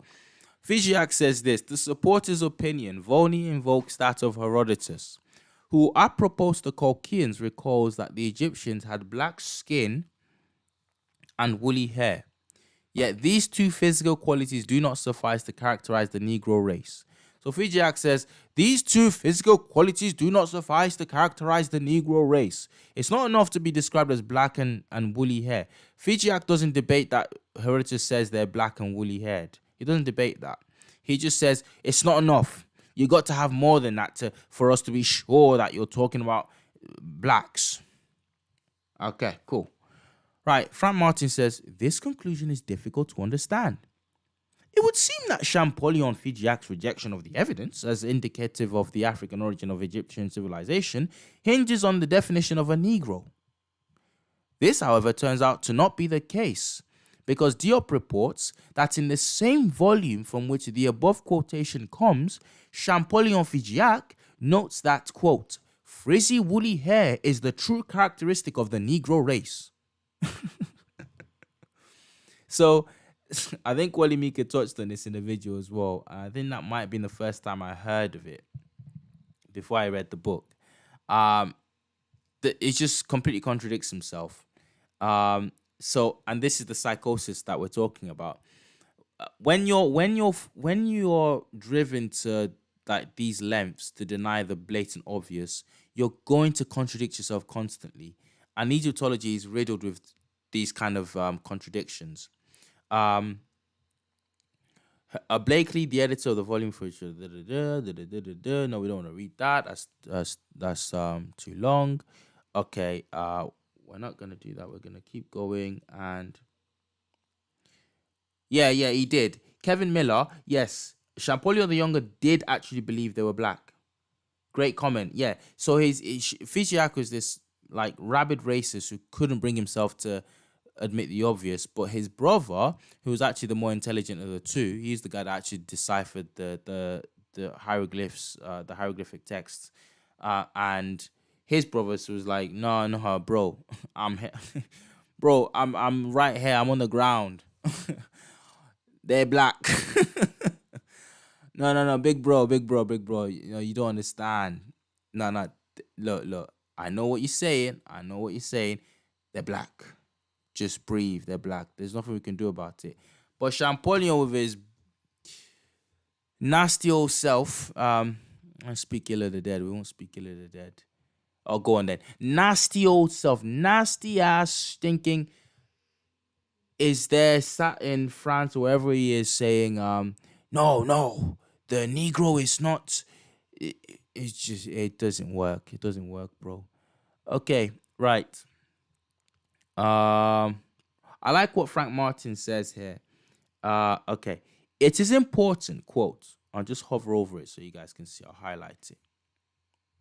It is important to note that Herodotus is not trying to prove that anybody is black or white, but uses what is apparently an evident fact to those of his time, namely the blackness of Egyptians. So he doesn't go into detail. He just says what is obvious. He's not thinking thousands of years from now, people are going to be arguing about the translation of his words. It's obvious to him what he's talking about. In an article, this is page 303. In an article, Frank Martin says, in the Journal of Near Eastern Studies, a Mr. English notes that in a region of southern Russia, near the Black Sea, a Negro community still exists, presumably a remnant of the ancient Colchians. English castigates two classicists, Howe and Wells, for having concluded that Herodotus thought of Egyptians as Negroes, an impossibility for English because the typical Egyptian was of Mediterranean Caucasian race. Now, I actually think Frank Martin, I've gone and read this article by English. Where is it? Yeah, let's see if I can get it up for us. Okay. I'll have to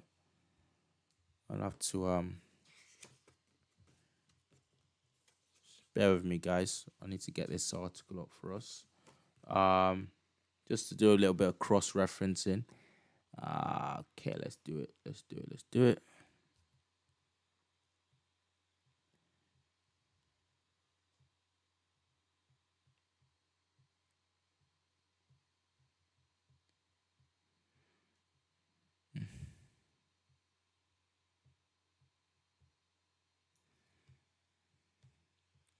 So I'm just going to log in so I can read this article. But this is a Patrick T. English talking about this controversy. Okay, I want a bit of interaction if you're in the chat, and I want to know what do we think of the Caucasians, guys, in the chat? What do we think of this idea of the Caucasians being black skin and woolly haired? Because what you quite often get is well, the Caucasians couldn't have been black. They couldn't have been black because, well, we all know that's in the Caucasus area. That's in Georgia. Or we all know that, yeah, we just all know, don't we? Everybody knows that's not Africa. So it's full of white people. So Herodotus couldn't possibly have been talking about there. So what do we actually think Caucasus looked like when Herodotus was talking? I'm going to show you something in a second.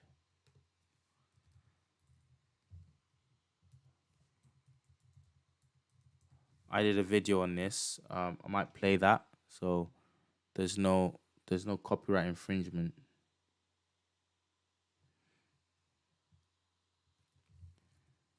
What's going on there?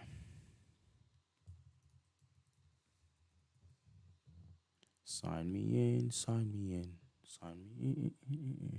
Okay, no, we're not getting through. That's a bit of a shame. I need that. I actually need that.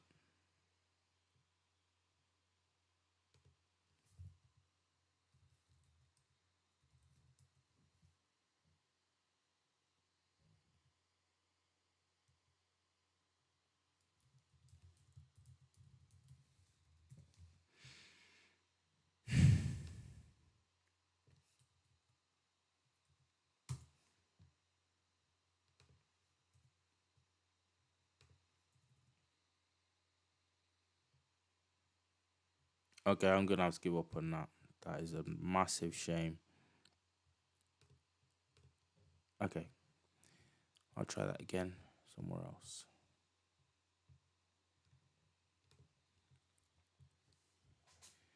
Okay, so we have with Caucasus, we have I'm just gonna play my video on this actually. Why not? It's cringe because I hate listening to myself, but let me just play this video on the Caucasians that I made a few months ago. Might do a better job.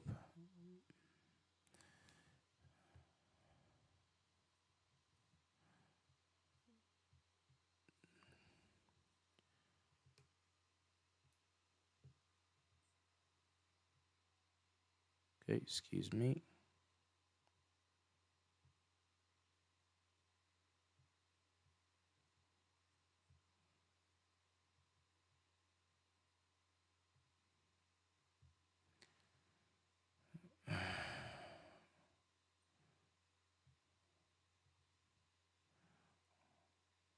Okay, okay, breathe, breathe, breathe.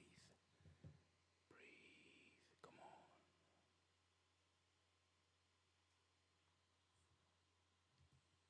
on. Okay, right. So I hope you can see the screen.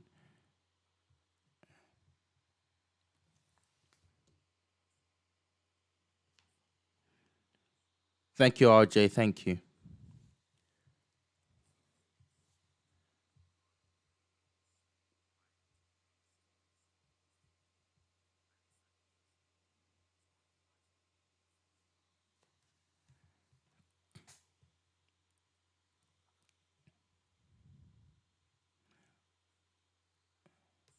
I'm gonna fast forward.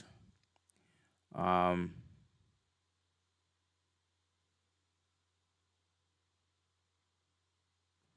I'm gonna fast forward this video and take it to the germane sections. So in the region that was once known as Caucasus, it's now known as Abkhazia, but more holistically Georgia. Okay, so you've got a group of people who used to be called Caucasians. They're now mixed in with the Georgians and generally, south east eastern sort of European peoples in the Georgia region. The quote I've got on the screen is from a lady who encountered, alongside a lot of anthropologists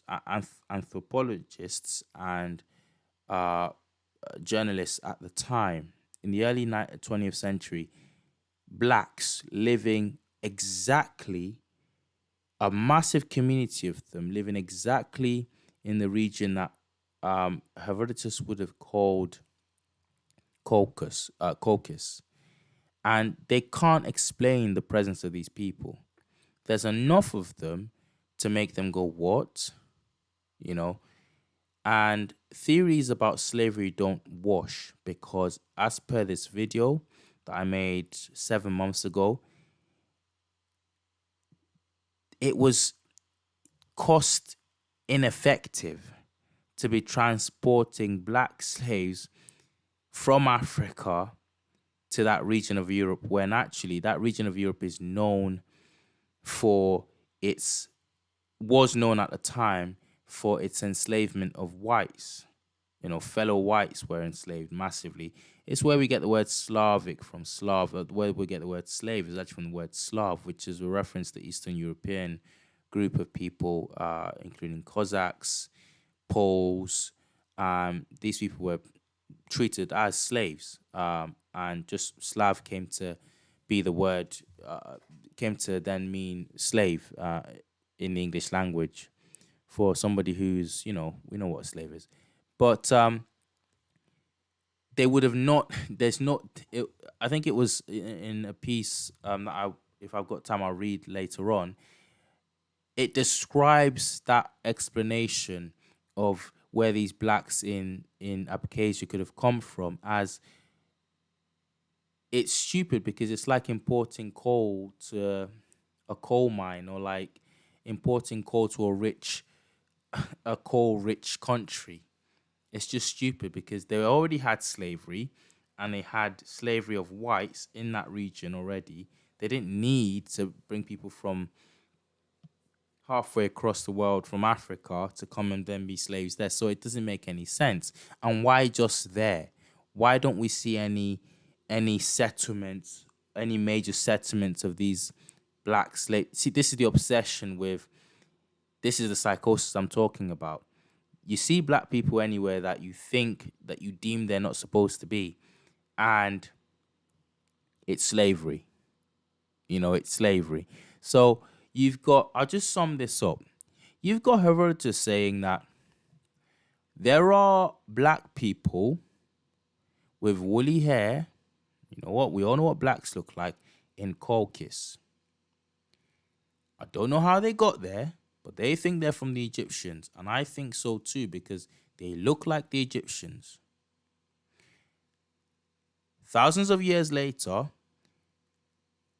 a little known community, but not little known because they're small in size, but just little known of community of blacks in that same region still exist. You look in the records and you will find first century Middle Ages, Dark Ages priests and Christians, scholars, writing about Ethiopian tribes living exactly in the region that would have been known to Herodotus as Colchis. I can't be bothered to go searching right now. Again, you're gonna have to watch my video on this and look at some of the sources I've cited at the bottom in the description. But you've got Sophronius, you've got some church fathers talking about these people who traveled to this region. You got Arab sources talking about these dark-skinned. Some of them are sometimes they're described as Indian in complexion. But these black-skinned peoples, that people are describing them, and still, you got anthropological evidence there. So still, we are debating that you would think that it was just Herodotus who said this. What would be the chances of... So are we saying that these black folks, someone planted these black folks in the middle of nowhere in Europe, 1,000, 2,000 years later after Herodotus, 2,000 plus years after Herodotus was writing, planted them there just to confuse the heck out of, you know, the basement bros, the YouTube debunkers, the so someone just put those black people in Georgia just to confuse us. Like, what's going on? what's actually going on? You know, King of Kampala. I don't know what he's saying, but it's just crazy. I'm gonna go back to the article. It's just crazy. And I also made a post. Sorry, I just need to go into this. I made a post earlier today on the community post, and I think it's a community post. I need to show you guys this. Where is it gone to? Okay, I might not have. Let's go looking for it. Papaka. No.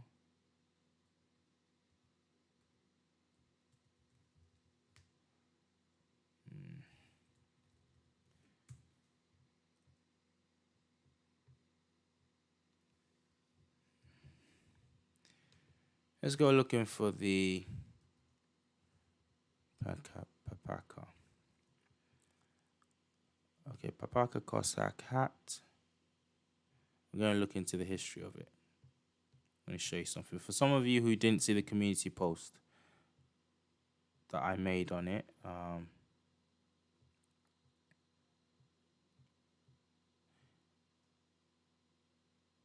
press 1 if you saw my post earlier. I made a community post earlier in the day about this hat, this Cossack hat. Press 1 in the chat if you saw that post. Let me know what you think, what you thought about it as well. Whilst I find this this article.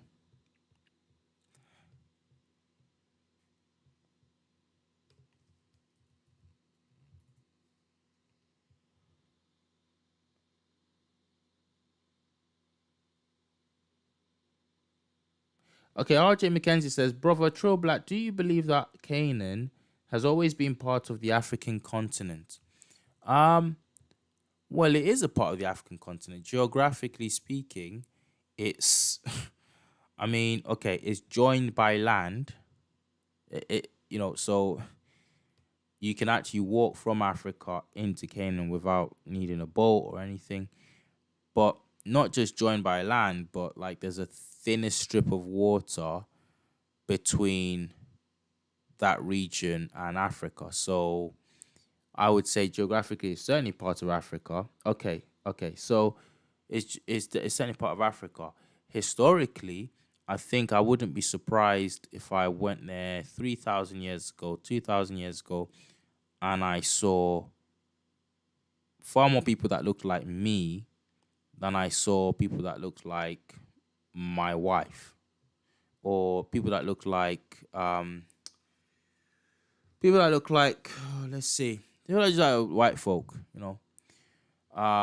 it wouldn't be surprising at all So, do I think it's part of the African continent? Yes, I do think it's part of the African continent, but I also think so. See, people do this thing that, like, there's this division. People are trying to cause some people are doing it without knowing, but they're trying to cause division on the internet by with this Black Israel thing. Do I think there were Black Israelites? Yes, I do think there were Black Israelites. Do I think all the Israelites were black? No, I don't think all the Israelites were black. Um, do I think on the whole the population of ancient Israel would have been darker skinned than the mainstream Israelites today? People who call themselves Jews. Yes, I do believe actually, if you put them back in uh, Jerusalem 2,000 plus years ago, they would have looked very, very out of place. So I do believe that. I don't believe they were all black, but I think you've got black to brown to light brown to, modern day Middle Eastern skin tone. I don't. I be. I'd be surprised if they were to see Aryans hopping around there. Let's just say. Okay. I can't find this article now. Hold on a sec, guys. I will find you.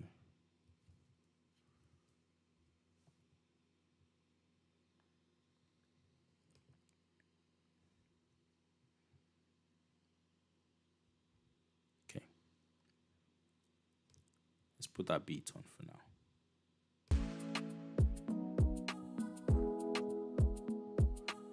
Okay, right.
Okay, we're back.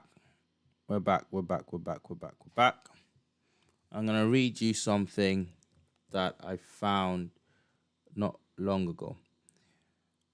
Saying goodbye to Mr. RJ McKenzie in the chat. Thank you so much for joining us. It's been a pleasure having you grace us with your presence. See you, RJ McKenzie. Okay, so I hope you can see on the screen right now. Maybe you can't. Okay, I'll put it up on the screen. There's a chat there. Okay. Right, you were to see this. Head high in a papaka, Russia beyond. Not an Afrocentrist website, just a Russian website. So, the history of a hat that can never be removed. When I saw that, I thought, wow, that's interesting. This is the papaka. It originates in Georgia, South Georgia, where the Caucasians would have been situated. And this article says it purports to explain the origin of the papaka hat. For Cossacks and the people of the Caucasus, the papaka hat is a point of pride. It is not to be dropped or lost. It is not to be dropped or lost. Sinister as it may seem, this special hat can traditionally only be removed if the head is removed along with it. This is how, I hope you guys are paying attention, this is how, like, extremely they hold to this element of their dress. Typically used to look like that. There are variations like that, but typically used to mainly look like this round bubble sort of woolly thing. And it was typically black.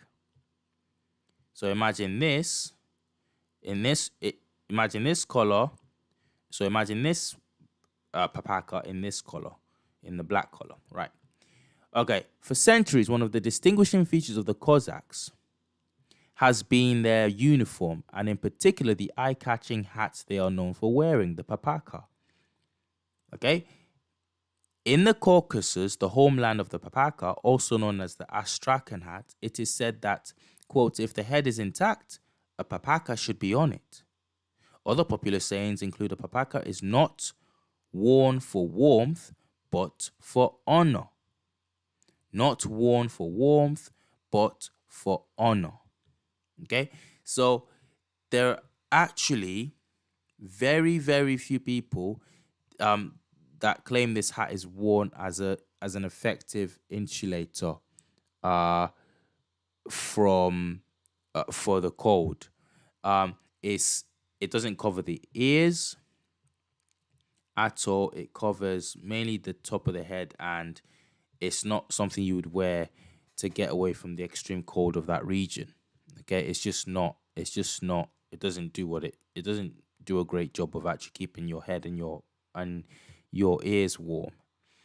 So why wear it? Why wear it? You go on my channel. Okay. Let's go on my channel. And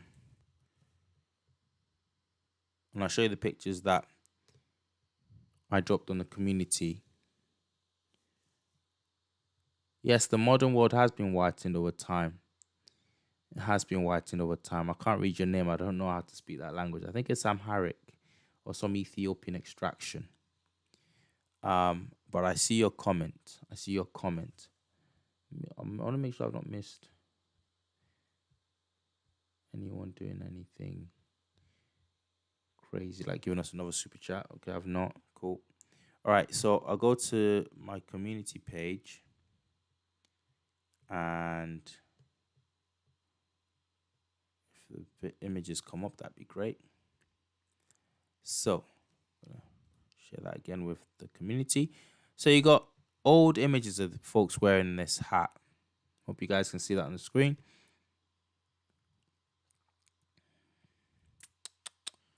Come on. Look at that guy. Look at the guy in the middle of his household. Look at what he's got on his head. Okay. Look at this guy. We just saw this guy on the Russian website. Come on. Next. Come on. Go. Basically, what I'm trying to say is we're talking about something that looks like an afro. Somebody said it in the chat. Somebody said, profile picture? What profile picture? Somebody said in the chat, looks like a fro. That's a factant. It does look like a fro, doesn't it? Now, why are you wearing something that has no utility, physical utility, looks like an afro, and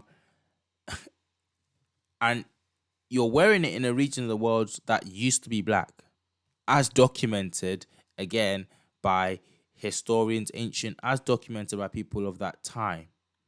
We have documents that date as far back as 1,000 years ago, talking about more than 1,000, talking about Romans, talking about the black Colchians that Jason had to fight, Jason of Chazen and the Argonauts.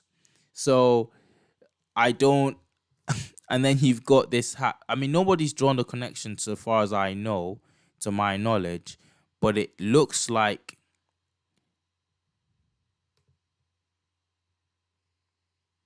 it just looks like obvious. It just looks like an obvious thing to. We don't know the origin of this. We know black people used to live there, and what I said about it on my channel was that, it would seem as though, look closely at the papaka. Its lack of utility is not debated, yet Cossacks, modern Colchians, lived and died in them. Where did this perfect imitation of the afro come from? Okay, where? Again, could it? I don't know. Who's with me on this? Who's actually with me on this? Because I don't understand. King of Kampala, I think you think if you're laughing at what I'm saying and you're laughing at all of this and you think, I don't know why people are even bothering with you. I don't know if I don't know, we've got the archers in the chat. I don't know who wants a bow. Who wants a bow and arrow to take this fool down? But if you're laughing at what I'm saying, that's okay. Actually, you can stay. I'm not actually fussed by that.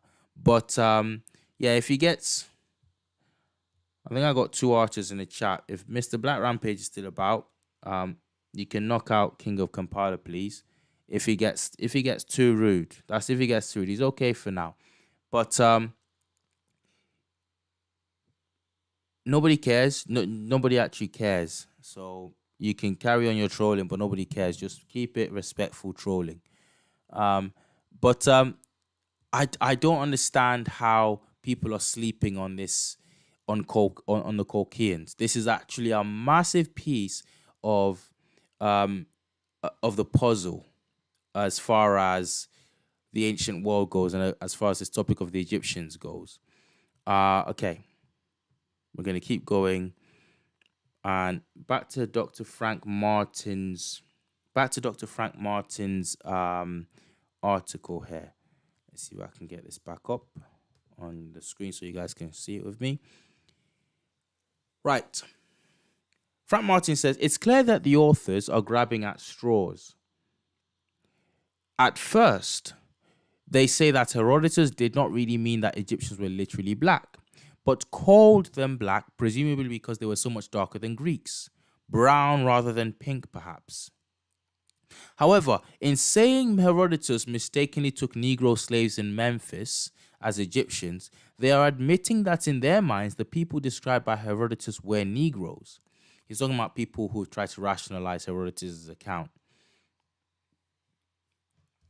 To imply that Herodotus could not discriminate between a slave and a free man is to cast unjustified aspersion on Herodotus, who, if nothing else, showed that he was a keen observer. The above exercise shows clearly that mainstream Western scholars, regardless of their discipline, cannot objectively deal with evidence that clearly brings out the fact of the black African origin of Egyptian civilization. The assumption of Negro inferiority is like a datum. It is axiomatic, so much so that many assume it without being aware of making the assumption. Thus, Mr. Raymond Morney, a critic of Diop, takes exception to Diop's conclusion that ancient Egyptians were Negroes by concluding that From an examination of the ancient texts cited by the author, not much is left to persuade us that the Egyptians were Negroes. Archaeology leads us to believe the contrary. This is this Morny guy talking. He says, archaeology leads us to believe the contrary, supported by texts from Herodotus. It was only after the Egyptian deserters settled in Ethiopia, the Ethiopians adopting manners became more civilized. So Morny in Morny, this guy says, is in the 70s is still kind of perpetuating this trope that Egyptians civilized um civilized the Nubians. Musicologist, thank you. I see you say you're with me. Craig R as well, you say you're with me. Thank you. I'm just glad to know that um I'm not alone in my suppositions there. Okay, so, and you know if it's true, you know if there's any evidence to back up that theory, you know they're not coming out with it. You know they're not you know they're not going to be releasing that to the world. You just know it. Referring to the not until they can rationalize it away anyway, not until they can come up with some reason why what you're looking at is not what you're looking at. Then they'll come out with it, after they've scratched up the walls a bit, scratch the black off and say, oh, these were yellow women, these were yellow men, or these were light skinned Arabs. That's when they'll come out with it. Do enough damage to the artifacts. Okay. Referring to, oh no, they call it reconstruction, don't they? They call it reconstructing, yeah. Referring to the above passage, Frank Martin goes on, referring to the above passage from Herodotus may have some bearing on which civilization was the more advanced. But to imply that an Egyptian settlement in Ethiopia that made the Ethiopians more civilized proves that the Egyptians were not Negroes, assumes that Negroes cannot have any civilizing influence on other people, Thus, the Egyptians must have been white. This line of reasoning, of course, assumes the very point under discussion to support the argument of a white origin. It's a circular, twisted logic, is what Frank Martin is saying. Very twisted logic. The idea is, and I'll give you another example of mine. Okay, so, chat, see if you're paying attention to this. They will say, anytime you see anybody that looks like undeniably black in an ancient Egyptian context, wall paintings, sculptures, whatever. Now, there's no hieroglyphics to. There often isn't like writing to say this is exactly what's going on, blah blah blah. But what they'll often do is they'll say,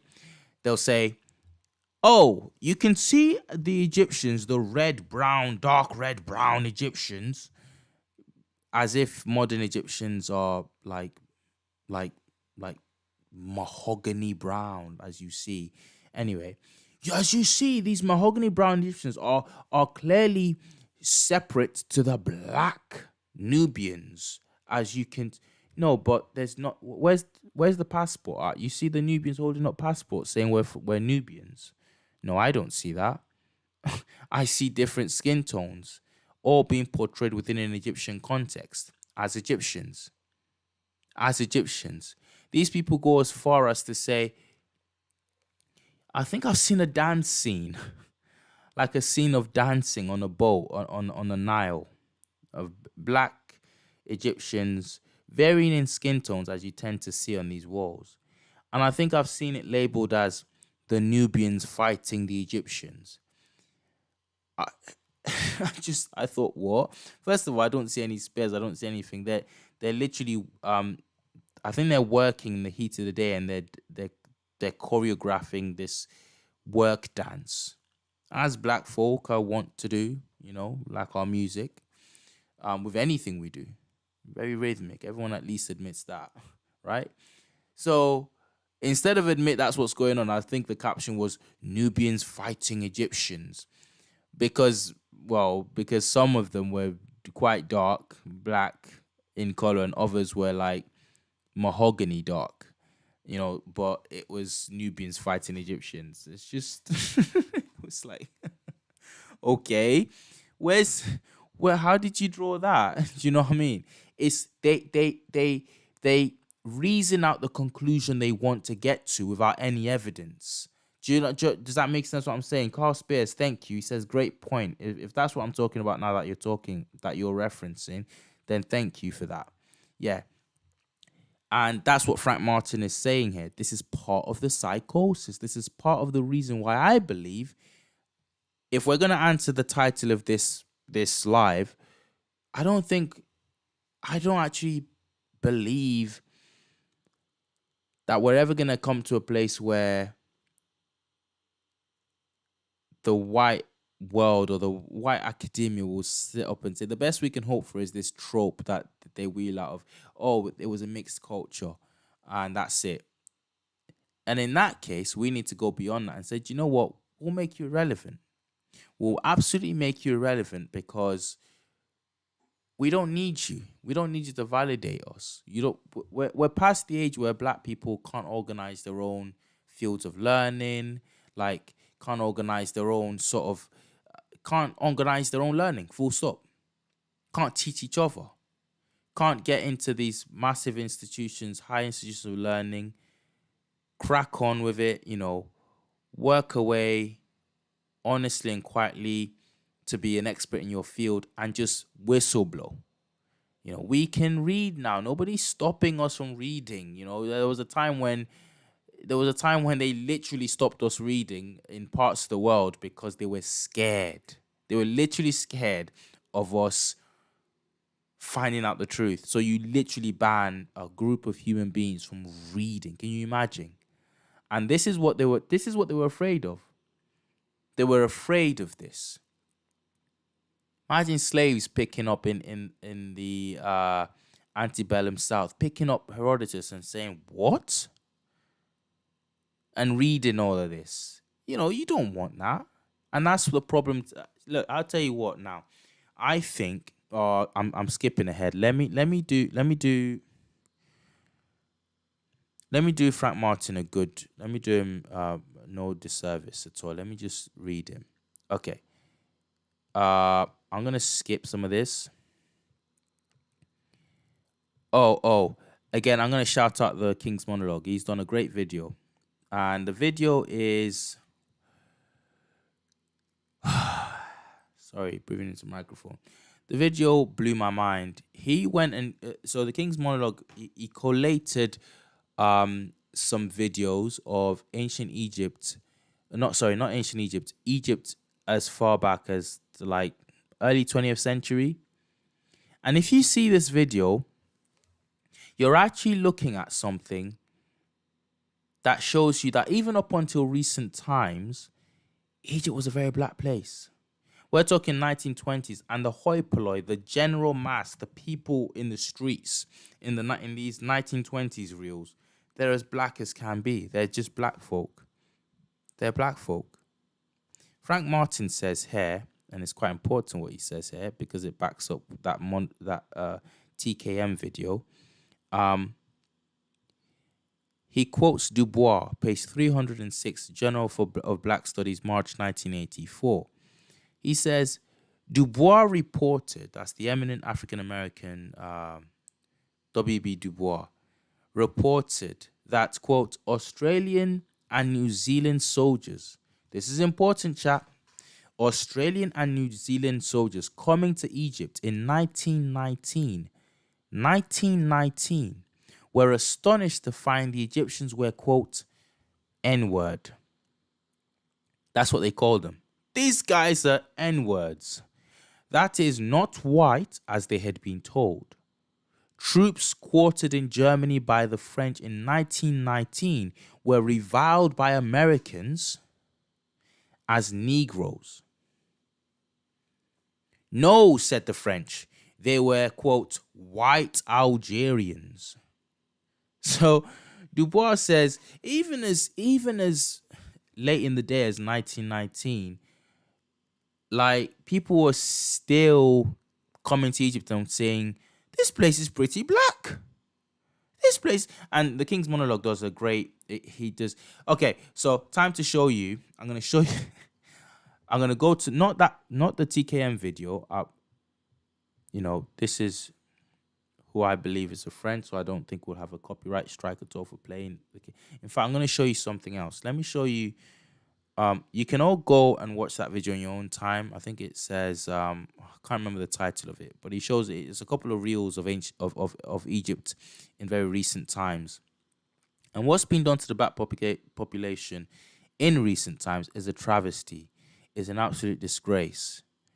That you can have much of the Nubian heritage of Upper Egypt. We say Nubian, but we know what we mean, the Egyptian really. Just done away with because you're building a dam. I think you guys know what I'm talking about. They built a dam and they literally covered over, just destroyed in building this dam, thousands and thousands of years worth of history and monuments and potential archaeological discoveries washed away. Now, question to the chat. Do you guys remember the story in the Bible of Solomon and the babies? And the babies who died? Press 1 if you remember that story. Press 1 if you remember that story. Press 2 if you know where I'm going with that story. Press 2 if you think you know where I'm going with that story. 1 if you know that story. Come on, guys, let me see you. 1 if you know that story, and 2 if you think you know where I'm going to go with that story.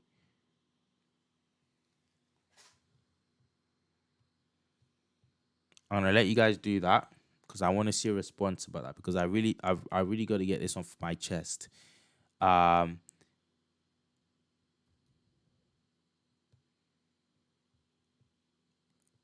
going to look for this. I'm going to look for a particular video. I want to show you guys something.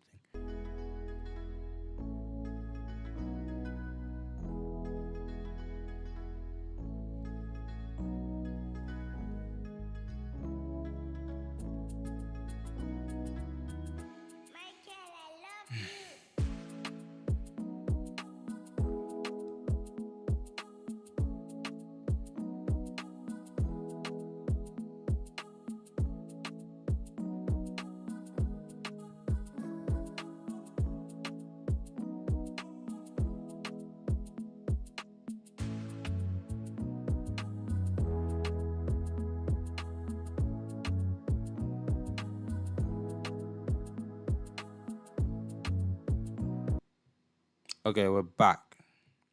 We're back. Thank you. Thank you. People are paying attention. People are paying attention. That just got me pumped. My goodness. I need some jingles up in there. Okay, I'm gonna do another live. I have to do another live in the next. I have to do another live in the next week. Just to get me used to this format, because it's actually really cool for just interacting with you guys and knowing who's actually listening, and just freestyling.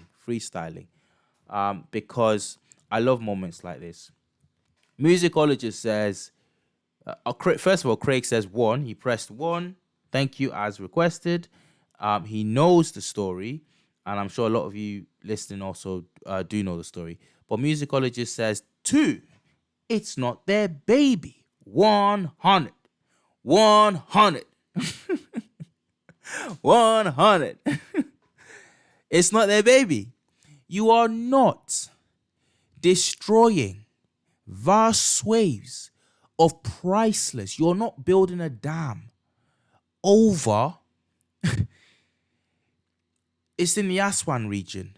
Years and years back, they just built this dam, and in building this dam, flooded sites of immeasurable value to our knowledge of the past as regards ancient Egypt. They just buried it.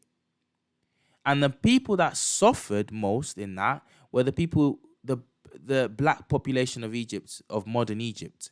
I say black, people who we can properly identify are black. No, there's no debate about it. They're black. Okay? So it's those people who suffered. They were displaced. But their heritage, their ancient heritage, is now washed underwater. Some stuff destroyed forever. Now, are you telling me that these imposters in charge of modern day Egypt are doing that? if those statues and if those monuments that they're just rubberizing is anything to do with them, is actually their heritage. It's not their baby. Go back to the Solomon story. Two prostitutes come up to King Solomon. Both one of their babies is dead, died in the middle of the night, was slept like on top of, crushed. And they come to King Solomon. They're like, look, this one says I'm claiming it's my baby. It's clearly my baby. She's saying, another one saying, no, it's my baby. Her baby died at nighttime. She crushed it. She's reckless. She's a reckless woman. She suffocates the baby sleeping. And now she's trying to claim that my baby, both newborns, my baby, the live baby, is her baby. So they're both saying the same thing. Solomon says, okay, fine. I'm tired of it. Stop your screeching. Get man out here with a sword, with a saber, and we're going to cut the baby in half, and we're going to give it to one half to you and one half to you, and that solves it. I can't make head or tail of it. And one of them says, good, that's what I'm talking about. Yes, you're so just. Thank you so much, because finally it will be seen how wicked. And the other says, the other woman's like, no, please. As much as it pains me, just give it. Just give the boy to her. Don't do that. Just give the boy to her, please. Don't do that to my boy. Solomon says, drop the sword. It's her baby. It's her baby. Because you can't help what you can't help. The woman who doesn't care about the baby, who knows it's not her baby, who done slept on her baby because she's a scummy mother, she's like, yeah, great. But the one who owns the baby, she can't help. Like, the scummy one can't help being a scumbag, and the actual mother can't help being an actual mother. These people, these imposters, sorry, I'm going to have to say it, these imposters are not doing that to their heritage if it's their heritage. They're just not. They're not. Because we know how much they write home about the fake stuff, the Poirot looking at statues, the fake statues that you can tell was knocked off, was made by some idiot, some jabroni who didn't know what it was doing back in 18 something, some fake Nefertiti statue. You go and compare Nefertiti's, the famous Nefertiti bust, with the other authentic statues that were found supposedly in the same place as the Nefertiti bust. They're scratched, they're peeled, they've got bits broken off them. But Nefertiti's bust, and sorry, just one more added thing. Just one more interesting fact. You can see the black skin, the deep brown black skin peeling off these statues. What's her name? Nepari. The name escapes me. Her daughter. You can see the dolichocephaly. You can see all of this, all these Negroid features there. Oh, hang on a minute. That doesn't seem present with Nefertiti. She's this. I remember listening to BBC do a show. The BBC, our PBS here in the United Kingdom, our public service. I don't know what you guys have in the States, but everyone knows the BBC. They have this podcast called In Our Time, and the host of it is a guy called Melvin Bragg. Oh my goodness. Okay, that's. Science and Inspiration has given us a super chat. Thank you so much. $5 super chat. That's no mean amount of money. Thank you so much. Do you have any recommendations on where to learn more about how Europeans altered African history? Yes, I do. I'm reading some myself right now. A book I've just purchased. I've been meaning to read it for a long time. Shame on me that I've not read it. CBS. Thank you, Zayhoven. That's your version of our BBC. Now, a book I'm reading right now, and again, shame on me, family, that I've not read it, and I'm just reading it now. Ivan van Sertima's They Came Before Columbus.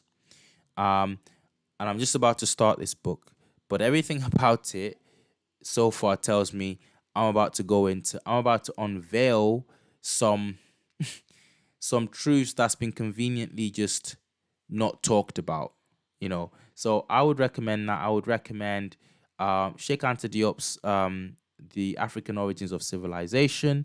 I would recommend what's this other one I read not long ago. That I will actually I might put that in the description of the video.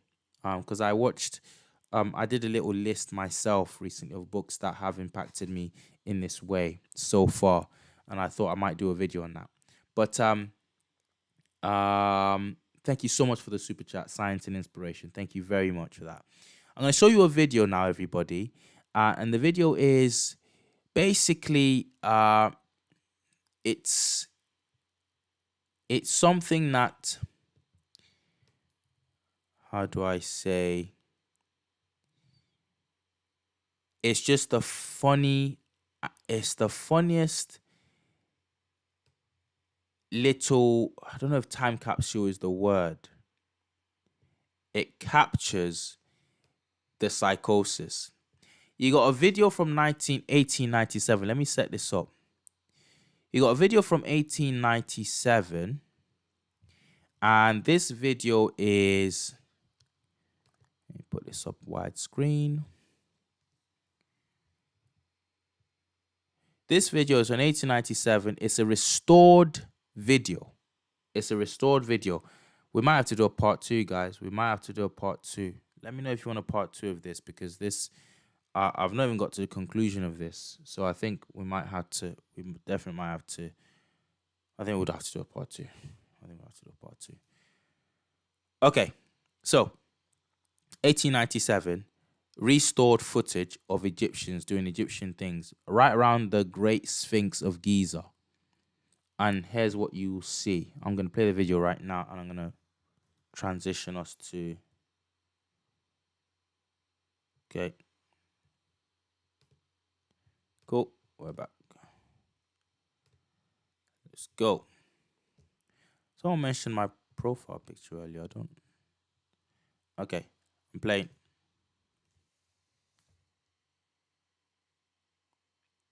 This is Egypt's 1897.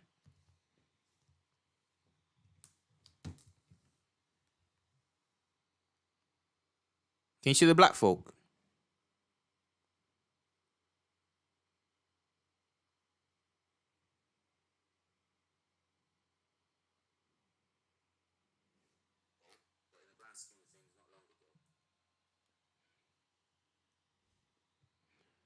Can you see the black folk? Right. Did you all see that? Did you all see the black folk? Just black folk after black folk. This is as recently as 1897. So when Frank Martin says W.B. Du Bois records whites going, New Zealanders and Australians going to Egypt, and oh, for goodness sake. Oh, what was that? Oh, that was so scary. Right. What the heck? I got headphones on. I didn't expect this stupid advert to come on. Get off. Shut up. That's it.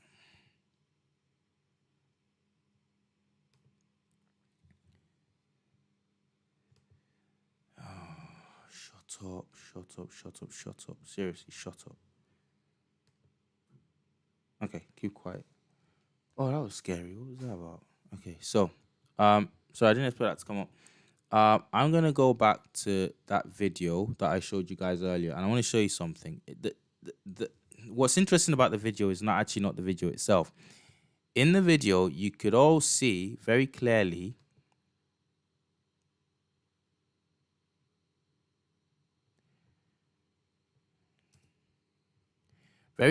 black individuals are one black individual after the other just walking past the screen, right around the location of the Great Sphinx of Giza.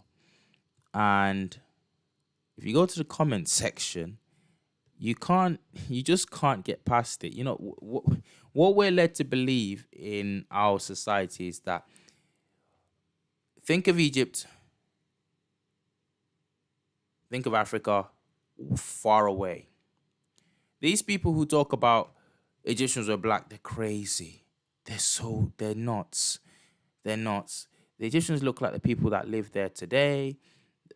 Just stop it, Afrocentrists. But apart from actually the fact that that's a lie, the ancient Egyptians, for the most part, were black Africans. Even this whole idea that it stopped being black a long time ago, even that's a lie. A video needs to be done on this. Whoever gets to it first gets to it. I'm not doubt. I'm fully aware that great minds think alike. You know, I'm gonna add myself in that as well, in that mix. But I'm pretty sure the King's Monologue or Mr. Imhotep probably have had this in mind. Just a video documenting the atrocities that's been committed up until recent times on the black people, black Africans in the Arab, in sort of Africans in the Arab space. So very up until recently, you got massive displacement of black indigenous people in North Africa being pushed. Go and look up what's done to the Haratins in Mauritania today. Indigenous people of that region. We just need another 100 years of what's being done to them to carry on, and they will tell us that they were newcomers. They were all slaves. They had nothing to do with that land space. That's what's going to happen with them as well. And very recently in modern Egypt, I go back to the Aswan Dam and how all that history was just buried on the water because the Egyptian government decided, well, we don't care about this stuff. I go back to that. Alongside that came massive displacement of black individuals, the indigenous inhabitants of Egypt, just displaced. So even till in modern history, you could go to Egypt and find that vast swathes of the place just had black people walking around. Now, the people who watch this video, they don't deny what... This is a psychosis, right? I'm going to put the screen, I'm going to share the screen again, and we're going to just go through these comments. I'm going to see the psychosis play out. Press 1 if you can still hear me and if you can see the screen. If you can see, if you can hear me and if you can see what's going on the screen, please press 1. I just need one person to press that 1.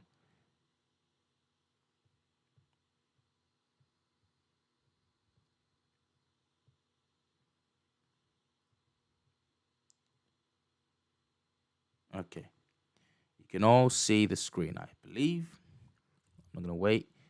So, this video shows who the original people of this land was. I don't know if user FX5H, I don't know if he's possibly been on my channel before, but he sounds like he's clued up, you know? Okay. So we've got a video that shows we've got this video, and this person is acknowledging. Thank you, Zayhoven. We've got this individual acknowledging what he's saying. It shows who the original people of the land was. A sanitation whatever says, cool. Backing that up. 2 replies to that comment backing that up. Cool. Sean Jones, people looks black to me. The history book in America portray Egyptians as being white. Right, let's look at the replies he got to that. Because you're watching this and you're thinking to yourself, oh my goodness. Interesting. Here's what Gunter Angel says, whoever this guy is. He replies to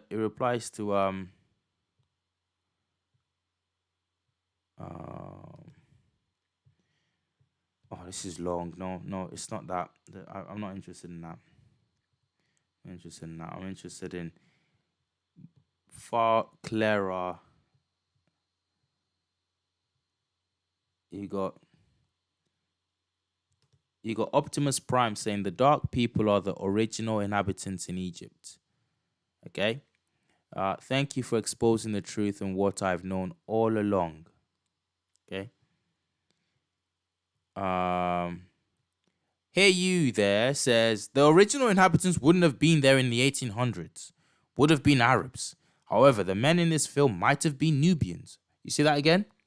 So you've watched the video where you've seen people who are quite clearly dark-skinned or black folk in Egypt in 1897. Maybe you weren't expecting that. And instead of, oh, they're Egyptians,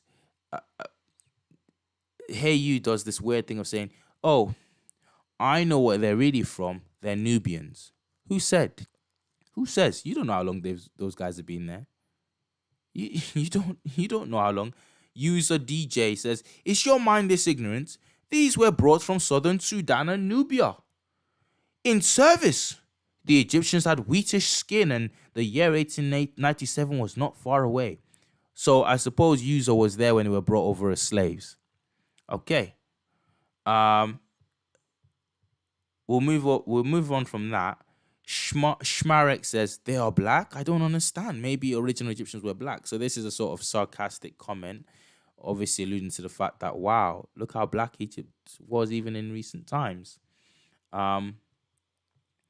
This girl, SRB, just freaks out completely. No.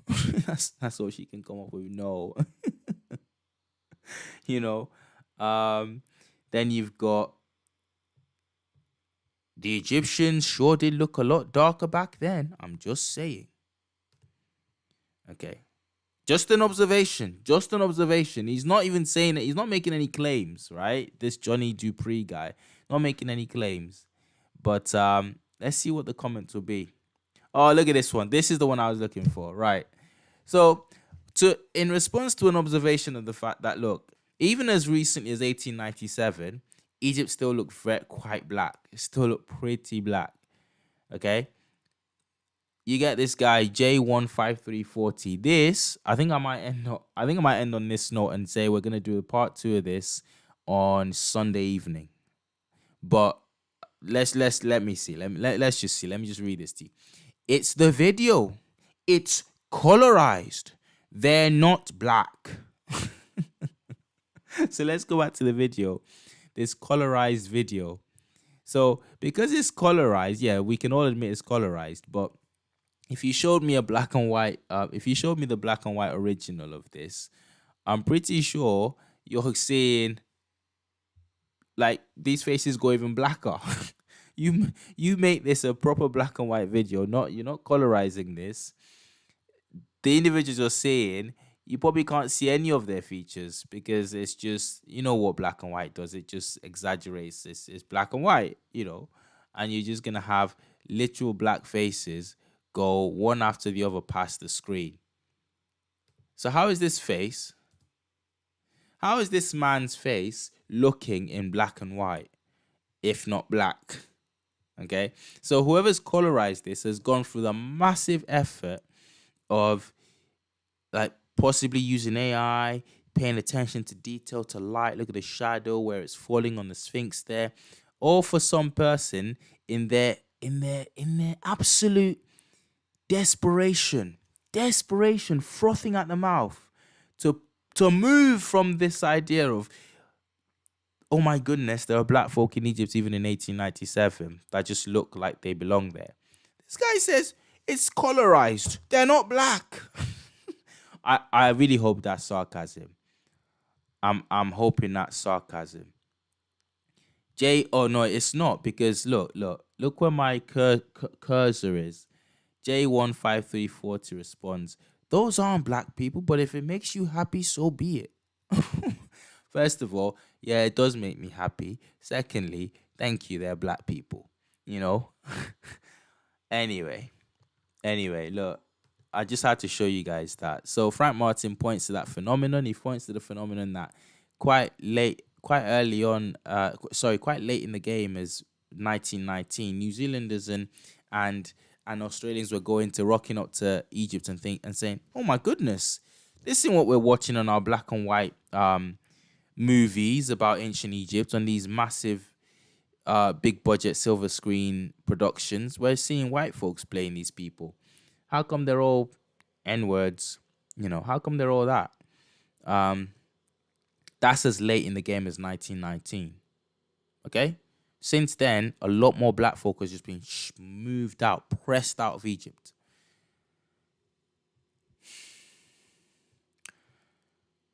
How long have we been doing this? Do you think we can go another 30 minutes? Another 30 minutes? Show of hands in the chat, please. Show of hands in the chat. Another 30 minutes. Press 1. Want to round things up in 10 minutes? Press 2. Another 30 minutes, press 1. Another just 10 minutes, round up, and we'll come back on Sunday. Press 2. Let me know. Because we're just about to get to, if you press 2, be careful there, because we're just about to get to a pretty meaty bit of this article. We've got, do you know what? I'm just going to go ahead with it. I'm just going to go ahead with it and read this. Frank Martin, academicians who definition of a Negro. I think we should do this. I think we ought to do this. Okay. Academicians who study and classify races get around reality through a pernicious sophistry that borders on criminality. Okay, guys, stay dialed in, please. This is important. Academicians who study and classify races get around the reality. Looks like one's winning out. Any modern scholar who has thought about racial classifications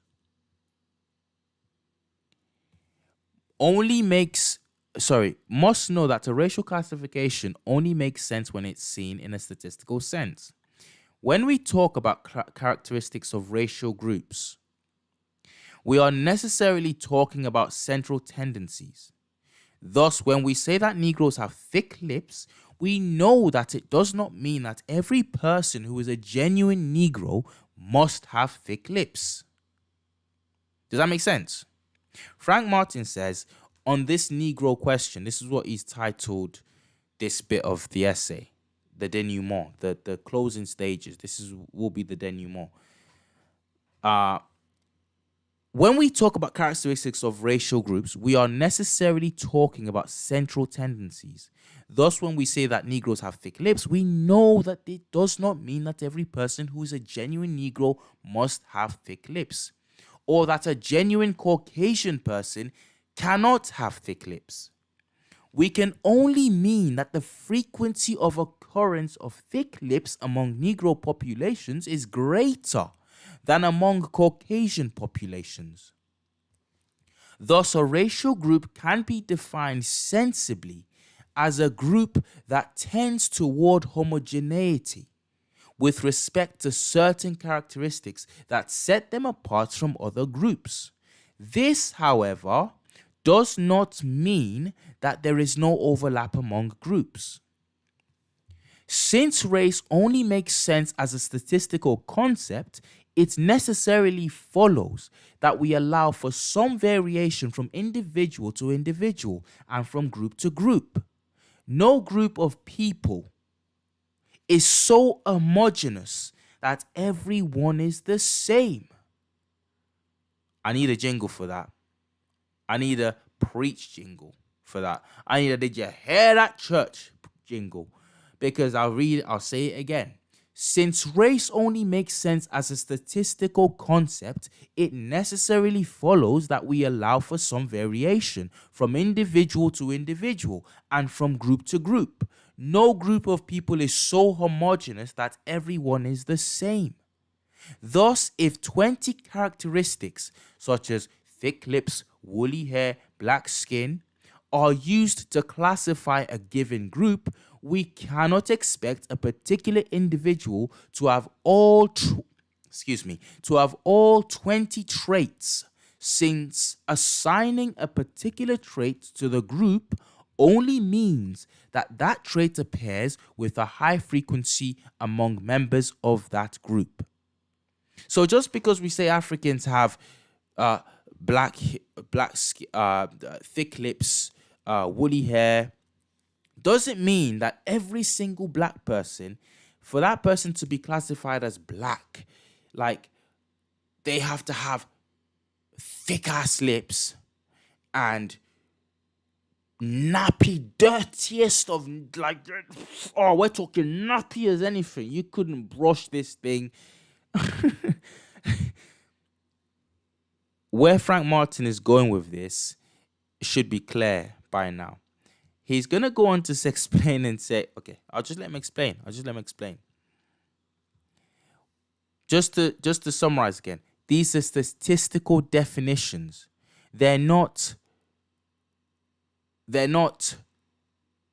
definitive definitions. There's not, if you fall out of this description, you're not black. Okay, I'll carry on. To say that a particular trait appears with high frequency in a particular racial group does not necessarily tell us how high that frequency is. For instance, it is not necessarily greater than 50%. So, not necessarily everybody in a population that's defined as black actually has to have thicker lips than most Europeans. It doesn't need to be even greater than 50%. Averted lips is a characteristic. Carl Spears, you pressing one. What you pressing one about? Pressing one, I'm guessing, to carry on. Okay, cool. Averted lips is a characteristic of people. I just answered my own question. I was just talking to myself there, essentially. Averted lips is a characteristic of people known as Negroes, okay?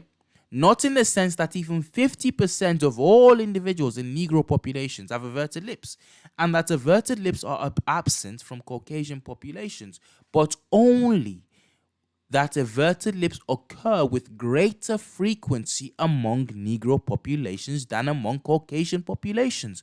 50 versus 10%, for instance.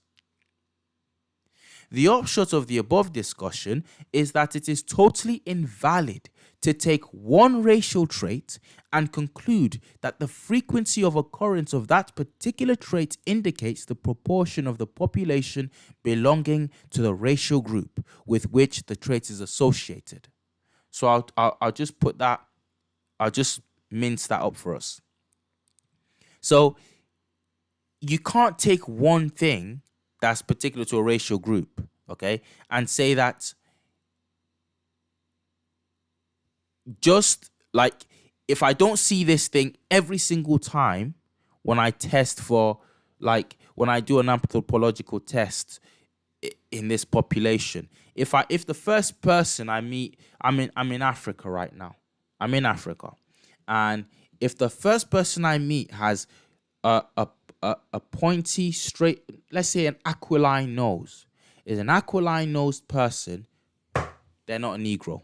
They're not a Negro. I'm not. This isn't Negro land. This isn't Nigeria. I'm in Hamitic Nigeria. If that makes sense. Frank Martin is saying, again, we're dealing with statistics. It's enough that broad noses, flat noses, whatever you want to call it, is much more a tendentious feature than it would be in a Caucasian population. That's enough.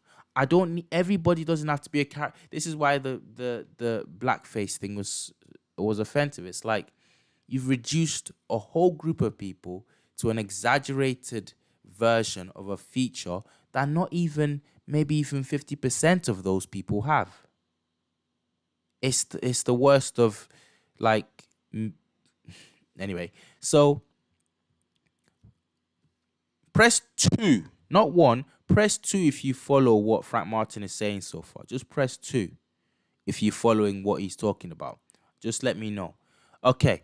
Thus, if 30% of Negroes are dolichocephalic, long-headed, then taking head shape as an indication of the proportion of Negroes in a given population would lead to the absurd conclusion that only 30% of a population that is known to be 100% Negro is actually Negroid.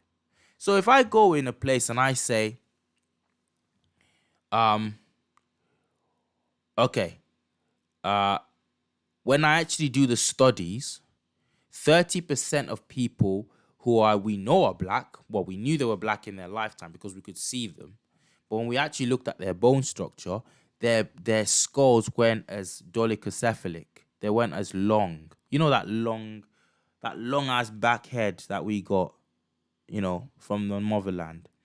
If 30%, if 30% of people I study their corpses don't actually, is all I get for like this long back head feature, then that means everywhere I go, where I don't see 30% of people, if I see, I'm crossing wires with her myself.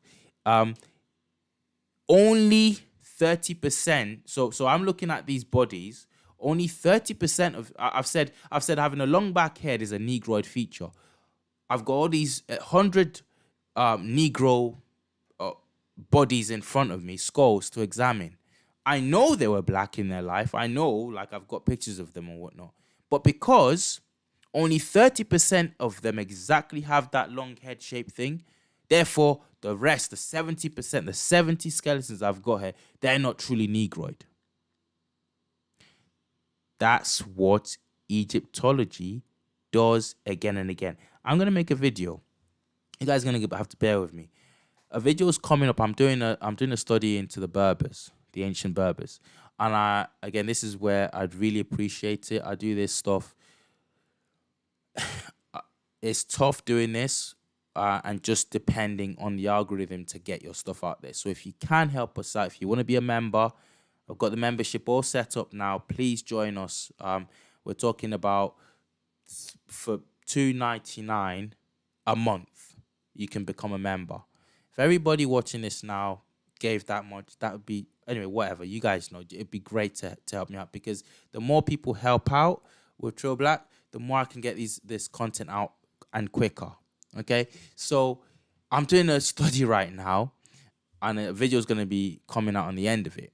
Okay? And the study is looking into the shenanigans that's been done to hide the identity of the Berbers. One of the things they like to do is do these fake anthropological studies, bone studies. Okay? The honest ones will tell you that actually, using honest parameters, these were Negro populations.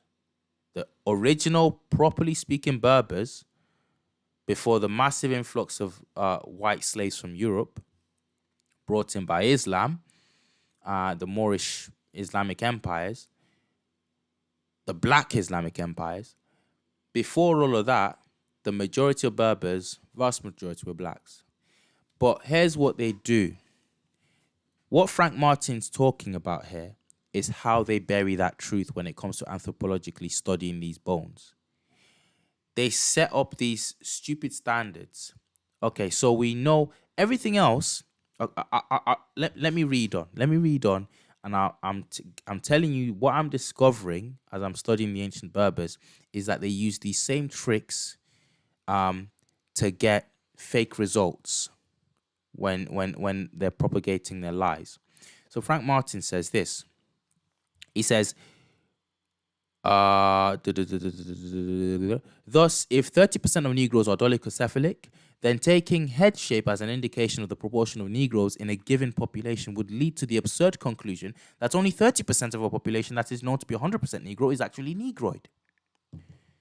This is effectively what Falkenberger does in looking at pre-dynastic Egyptian skulls.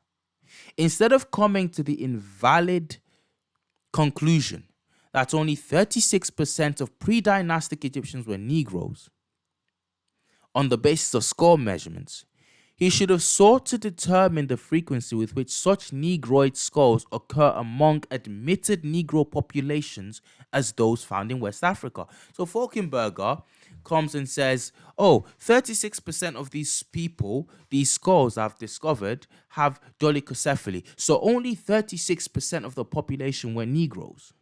What? No, Frank Martin says that's not an economist who obviously has statistics in his back pocket as part of his discipline is saying that's the daftest thing ever.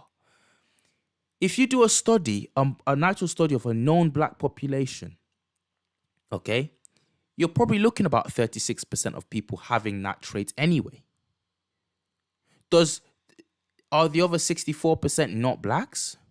Of course not. But let Falkenberger and the likes of him who do these things, let them tell the story. They'll tell you, oh, we only found 36% of heads that were like elongated and this and that. So therefore, but it gets worse than this. It's worse than this. The shenanigans are worse than this. Let me show you this.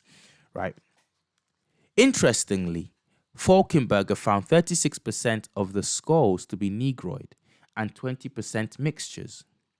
That seems an incredibly high percentage and is completely consistent with the pre-dynastic Egyptian population being 100% Negro. That's a pretty high percentage if you want to be fair. 36% with 20% mixtures, that's a pretty high percent. That's almost in real terms, extrapolate that out, you have 100% Negro population, or 99.999999999999999%.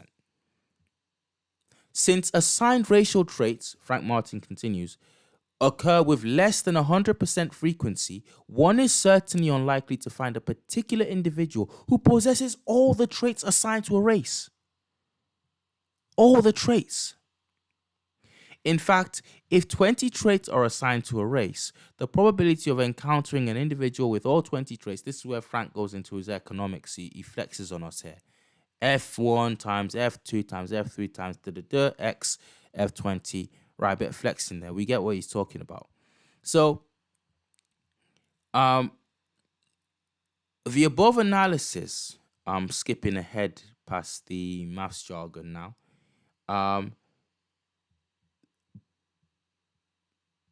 Blah, blah, blah. The above analysis throws light on the perennial search of anthropologists for the true Negro, past and present.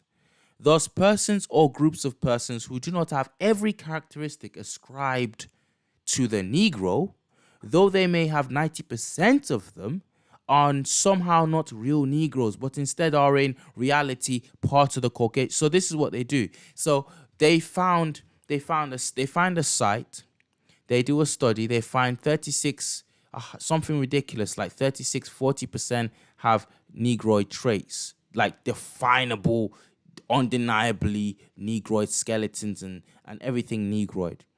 And they say, oh, ancient Egypt was a mixed culture. It only had 40% Negro, the rest with this.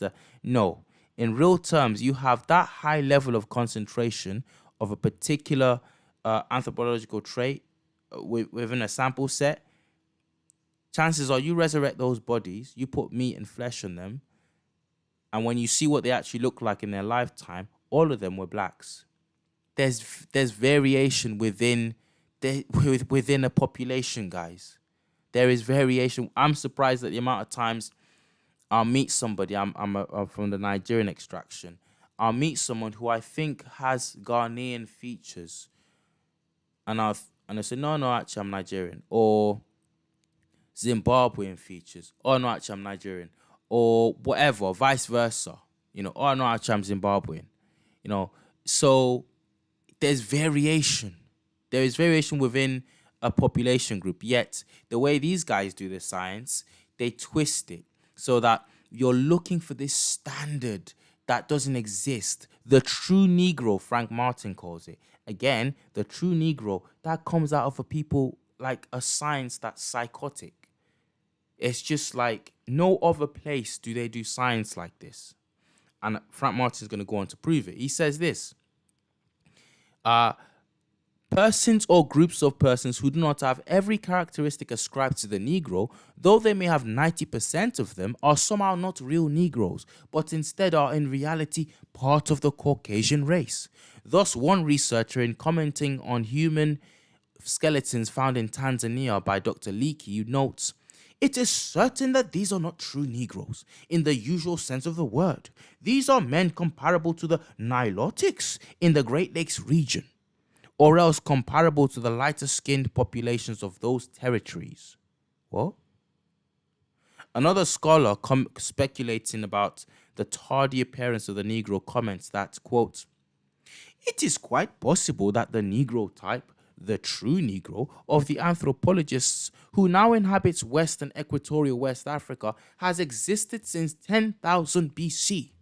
Unfortunately, the conditions of the tropical soil do not readily permit the fossilization of bones, and it is hardly probable that interesting finds will be made. For a long time to come, this will leave the field open for any and all hypotheses concerning the populations of these regions. Frank Martin carries on. He says, the true Negro will never be found because he does not exist. He is a statistical impossibility. When anthropologists have applied these statistically unsound methods to white populations, they have found also that the true white, presumably the Nordic, blonde, blue-eyed, whatever, does not exist. Such slipshod analysis basically has been ignored when European history and culture have been studied. So they don't look at sorry, Carl Spears saying something here. Even then, 36%, which is more than 1/3, is quite significant. Exactly, precisely, Carl. Even then, 36, that's exactly Frank Martin's point. That is, statistically speaking, that would be a black population. That would be a black population. So, but they don't do that when they come to study white populations. Look, he's going to prove that. He's going to prove that. So when you read, this is why you take with a pinch of salt these studies that say, we've done a bone study and the Berbers were mainly this. But nah, show us the inner workings. Show us what your ratios are. Show us what your standards are. Show us what you're working with here. What you've defined as this, that, and the other. What you've defined as Negroid and Caucasoid. Show us. Because as the King's monologue pointed out in his last and possibly final takedown of that him that will not be named, that man, that individual, as he does so well, the King's monologue points out that there are studies where they're constantly doing this. In one study set, they missed out Nubia and all of that region of East Africa as Black Africa. So a key part that would skew your study, you've missed it out as Black Africa. That's not Black Africa to you. So it was just weird. I get twisted when I try to explain these things. But anyway, the true Negro will never be found because he does not exist. He's a statistical impossibility. When anthropologists have applied these statistically unsound methods to white populations, they have found that the true white, presumably the Nordic, does not exist. Such slipshod analysis basically has been ignored when European history and culture have been studied. But the same type of unsound analysis has been the cornerstone of studies dealing with African populations. Thoughtful researchers are aware of the unsoundness of the usual approaches to the study of African peoples. Diop comments, anthropologists have invented the ingenious, convenient, fictional notion of the true Negro, which allows them to consider, if need be, all the Negroes on earth as fake Negroes, more or less approaching a kind of Platonic archetype without even attaining it. Thus, African history is full of Negroids, Hamites, semi-Hamites, Nilo-Hamites, Ethiopoids, Sabaeans, even Caucasoids. Frank Martin continues, in vain we look for the true Negro. Someone else called Gilberto Freire, a Brazilian historian, has also, in his lifetime, he's passed on now, pointed out this false Negro thing. He calls it false Negroes. He was studying in the context of Brazil and its history. Okay. In short, the concept of race as applied to African populations has been used in a way that allows for practically no variation in physical types through either using one or a few traits supposedly associated with Negroes as the basis for making inferences about what percentage of the population is Negro, or by assuming that every individual Negro should have every trait ascribed to the Negro race. On the other hand, almost infinite variation is allowed in practice in defining Caucasians. This is key now, church. Listen up. Frank Martin. Thus, very fair Nordics from Northern Europe and swarthy, almost brown Southern Europeans are both classified as Caucasians. without referring to either as a true Caucasian. But this is not the end of it, says Frank Martin.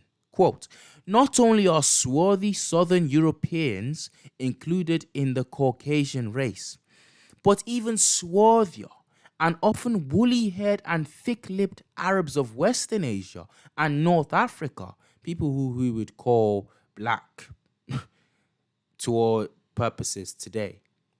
Even those folks, says Frank Martin, are included in the Caucasian race, including Egyptians who have been called the darkest of Arabs. Frank Martin says, we are still not at the end. Going southeast from Egypt to Ethiopia, we find that country inhabited by Hamites, black and woolly-haired Caucasians. This Hamite term is a term they used to say, it was a term they used to say white black people. So these people look black. I don't know if you guys remember Zawi Hawa saying in a video, the Egyptians were black, but they were not Negroid. Essentially that's what Hamites were. It was a way of getting around the fact that we're studying black people here. So they would just say, well, they're not really black. They were just really, really, really, really, really, really dark, tanned white people. We don't really know how they got that dark. Maybe it was the weather. Maybe it was some genetic area, but just whatever. It doesn't have to make sense. It doesn't have to make sense. Finally, going east from the Middle East, we encounter the huge black and brown Caucasian population in India. Thus, it is clear that Western scholars have defined the Caucasian race so broadly that almost all human accomplishment can be attributed to whites by invoking the notion of the true Negro. An example from an introductory anthropology textbook will suffice to show how certain people are classified as Caucasian, though the classification has no basis in reality. Let's go into this. Frank Martin says, the very ancient black people and possibly the original race of India, the Dravidians, it's not possibly, they were the original race of India. You Google the Dravidians. I don't want to crash the stream because I'm using a very, very, very low budget streaming software. Get those memberships up and we can get something better. But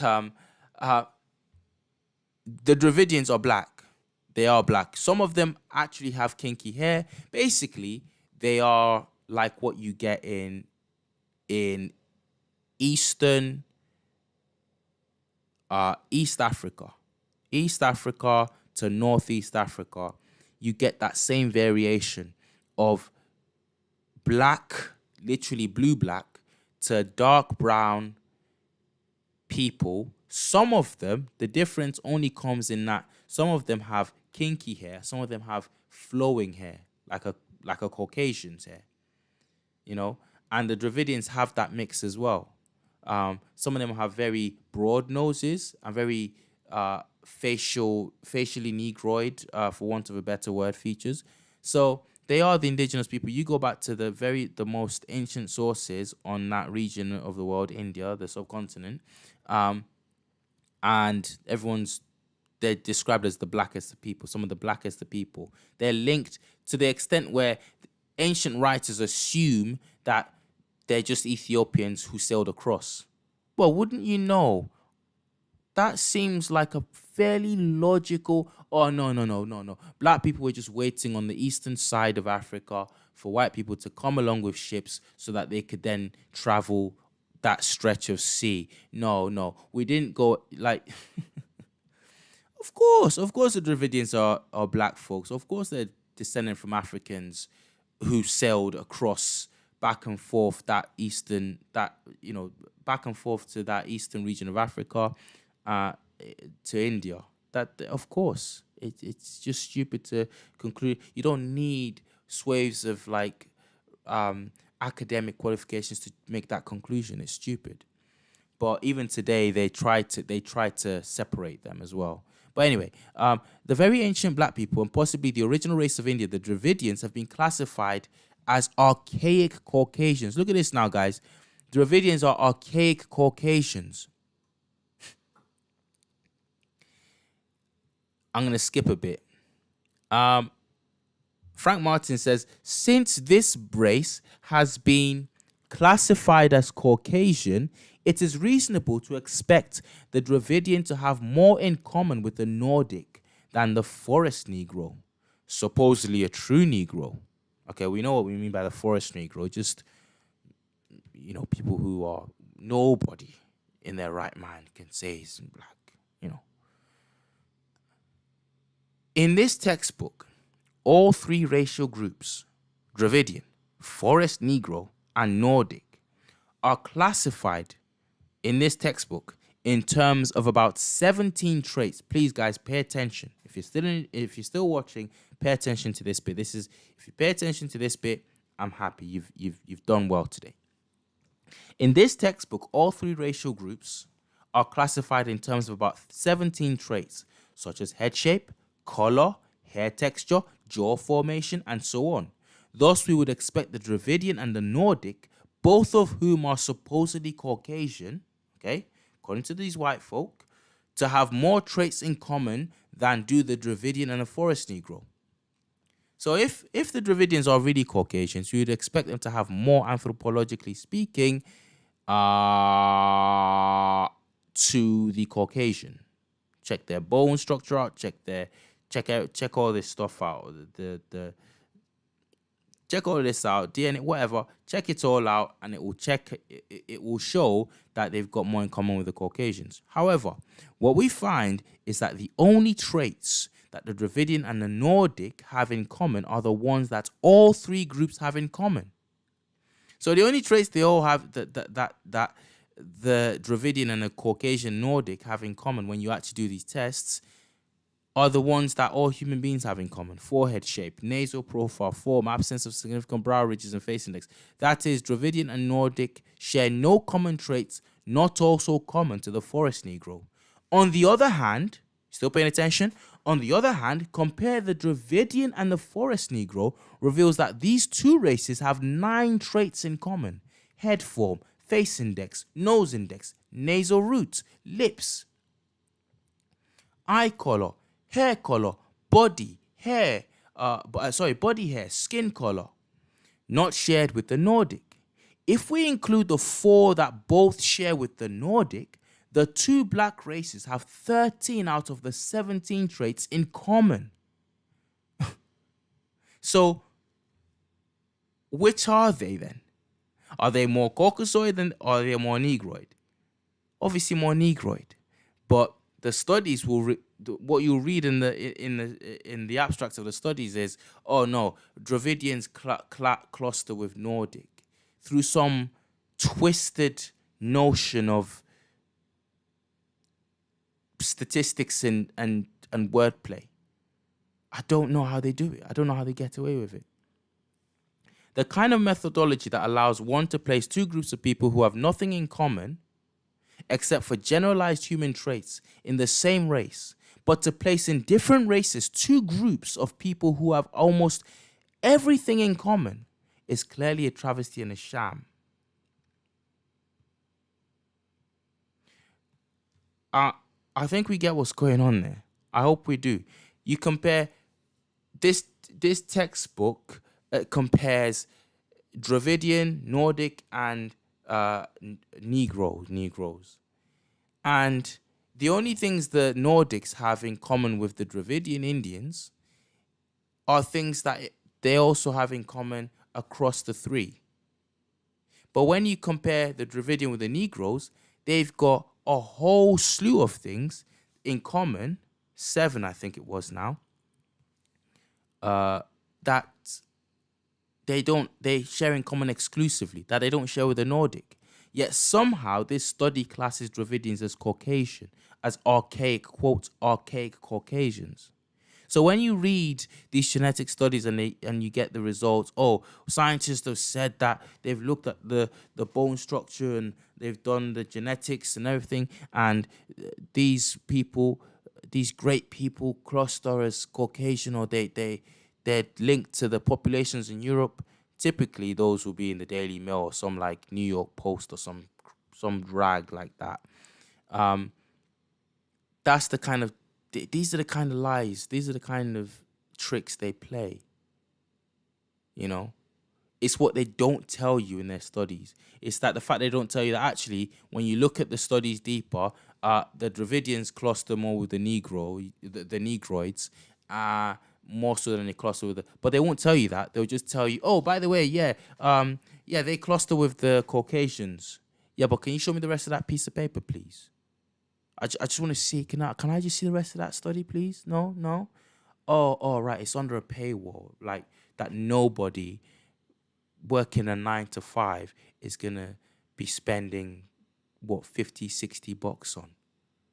So, isn't that convenient? It stays in your little club though, and your little club gets to come out and tell us what you want us to hear, but to actually see the inner workings of what you're doing, it just so happens like you can't, because look, it's so expensive, and isn't that a shame? You need to be part of the club. You need to be a doctor. You need to be this. You need to. Are you an expert? Are you an expert though? There's this creep. He keeps coming in the I don't know if you guys know him. Carl Spears says Dravidians are shown to be descendants of ancient East African haplogroups. Yes, I'm not surprised. Herodotus said the Eastern Europeans are not different except the language and hair. Again, I'm not surprised. I've not done the whole gamut of Herodotus, but I'm not surprised. Moving goalposts to not give credit to Africans. Autobot Jazzman. Yes, precise. It's as simple as that. The goalposts constantly moving, and then at some point they're not even ashamed of it. It's not actually even difficult to see them doing it. You just have to know that what you're looking at is what you're looking at. Yeah, have they just done that? Have they just done what I think they've done there? Is this guy think I'm a fool? I can see that ball right in your hand behind you. I saw you take it out of the cup. I'm not an idiot. You're doing this little trick. I can see it. But they'll gaslight you and tell you, no, you're not seeing that. Come on now. Come on. Come on, don't be an Afrocentrist. Stop it. Afrocentrist. Oh my goodness. Okay, so we're about to finish here. I want to finish on this. I want to finish on what Frank Martin says about the social function of the myth of black inferiority. He goes on to talk about, I'm going to summarize this bit. I really want to summarize this right now. So he goes on to talk about essentially, if you can get your hand on this, I believe it's free. You just have to create an account on JSTOR and you get the article. It is Frank Martin, Journal of Black Studies, the Egyptian Ethnicity Controversy and the Sociology of Knowledge. Frank Martin concludes that he says, let's have a look. What does he say here?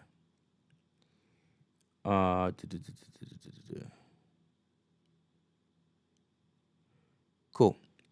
One cannot... okay, let me just read this bit.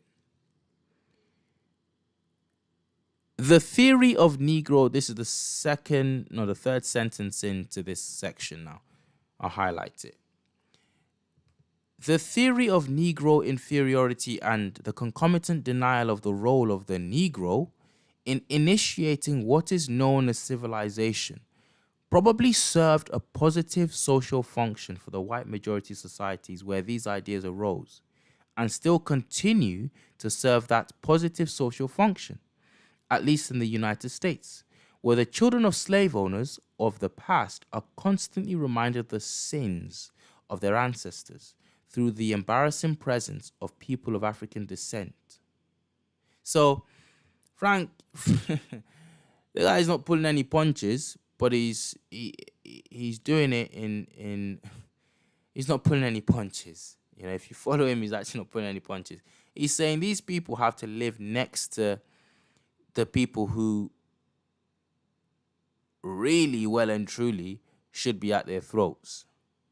They have to live next to them, right? And it's you have to live next to the people in peace now, after all you've done to them, or your fathers and your fathers' fathers did to them. You have to live side by side with them. How do you do it and still live with yourself, knowing what was done in your land to these people. People talk about slavery was done in Africa. Yes, it was. It was. But it wasn't the same thing. It wasn't the same thing. When I say it wasn't the same thing, there wasn't a group of people who just by looking at them were down. Just by looking at them, you knew that they were slaves. It wasn't done like that. And slavery in Africa was more tantamount to indentured servitude. When we practiced slavery, it wasn't like the slaves had rights.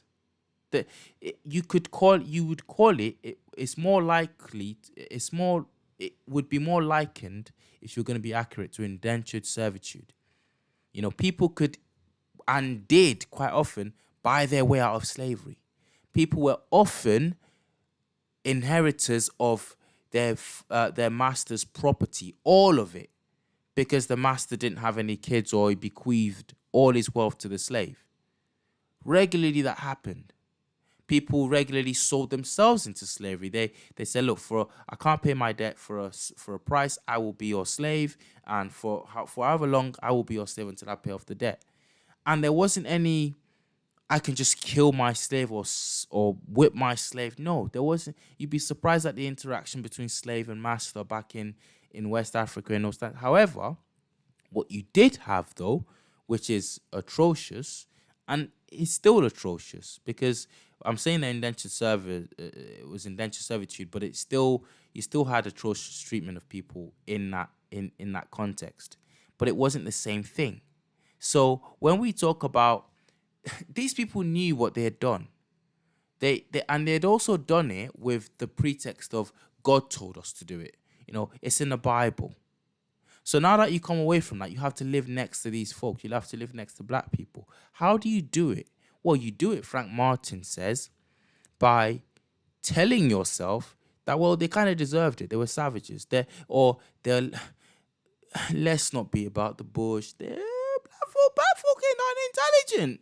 They're not that intelligent, Let's do like you see these people proponents of IQ theory. They go around saying, blacks on average. This is all rubbish, but you hear it again and again. The statistically IQs, blacks have lower IQs and all of this rubbish. What they really want to get at is an excuse for. They've made their conclusion before they're doing these stupid IQ tests and things. And the conclusion they want is that black people are inferior. So they'll come out and they'll say, well, studies have shown. It's the same thing. There's an anxiety unadmitted now, and it still exists. There's an anxiety where you have Western multicultural societies, especially ones that previously were based on an unequal footing, but as per black and whites. There's an anxiety about what was done in the past. And what America has done and what a lot of the West has done is to convince itself that, most of them subconsciously, most people wouldn't admit this. They wouldn't admit this to you if you asked them. But they convince themselves that, these Africa, Africans, blacks, there's bottom of the totem pole, really. So, Egypt, come on now. That's what's at the root of this. That's what's going on. And that's what Frank Martin's talking about. He says, one cannot overemphasize the enormity of the sin, he's talking about slavery, committed in enslaving the African. And sin creates guilt. Of course, sin is not used here in a holier-than-thou sense, but in the context of Western moral and religious traditions. It should not be forgotten that the heyday of African enslavement was contemporaneous with the Western Age of Enlightenment. Thus, the Negro is created, page 315, and this Negro must not be destroyed, because once his destruction comes, there is no longer any rationalization for the sins of the fathers or the present sin of the collective white society. This would create dissension and a greater feeling of guilt in the majority white society. This is why they're constantly quick to say, a lot of people, a lot of anti-wokers are very keen to say, "Oh, are you racist? Was that reverse racism?" Well, okay, if you want to call it that, but what? So the people who are suffering the knock-on effect almost perpetually of, even back in Africa, we're suffering it. We say colonialism is gone, post-colonialism, but we know these African nations are still under the IMF, the World Bank. Like, who do we sell all our cocoa to, all our oil to? Who do we? Are you saying we get a fair price for that? Come on now.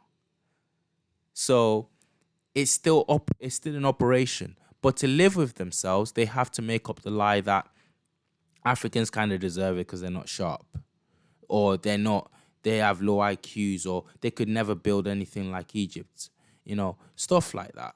And that's what Frank Martin says. What's Frank Martin's solution? You go down to the bottom of this article, and he actually concludes suggestions for rectification.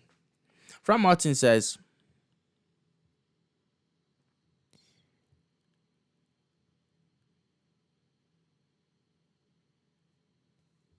rational argument and evidence will not convince Western-trained academicians, but that does not mean rectification is not possible.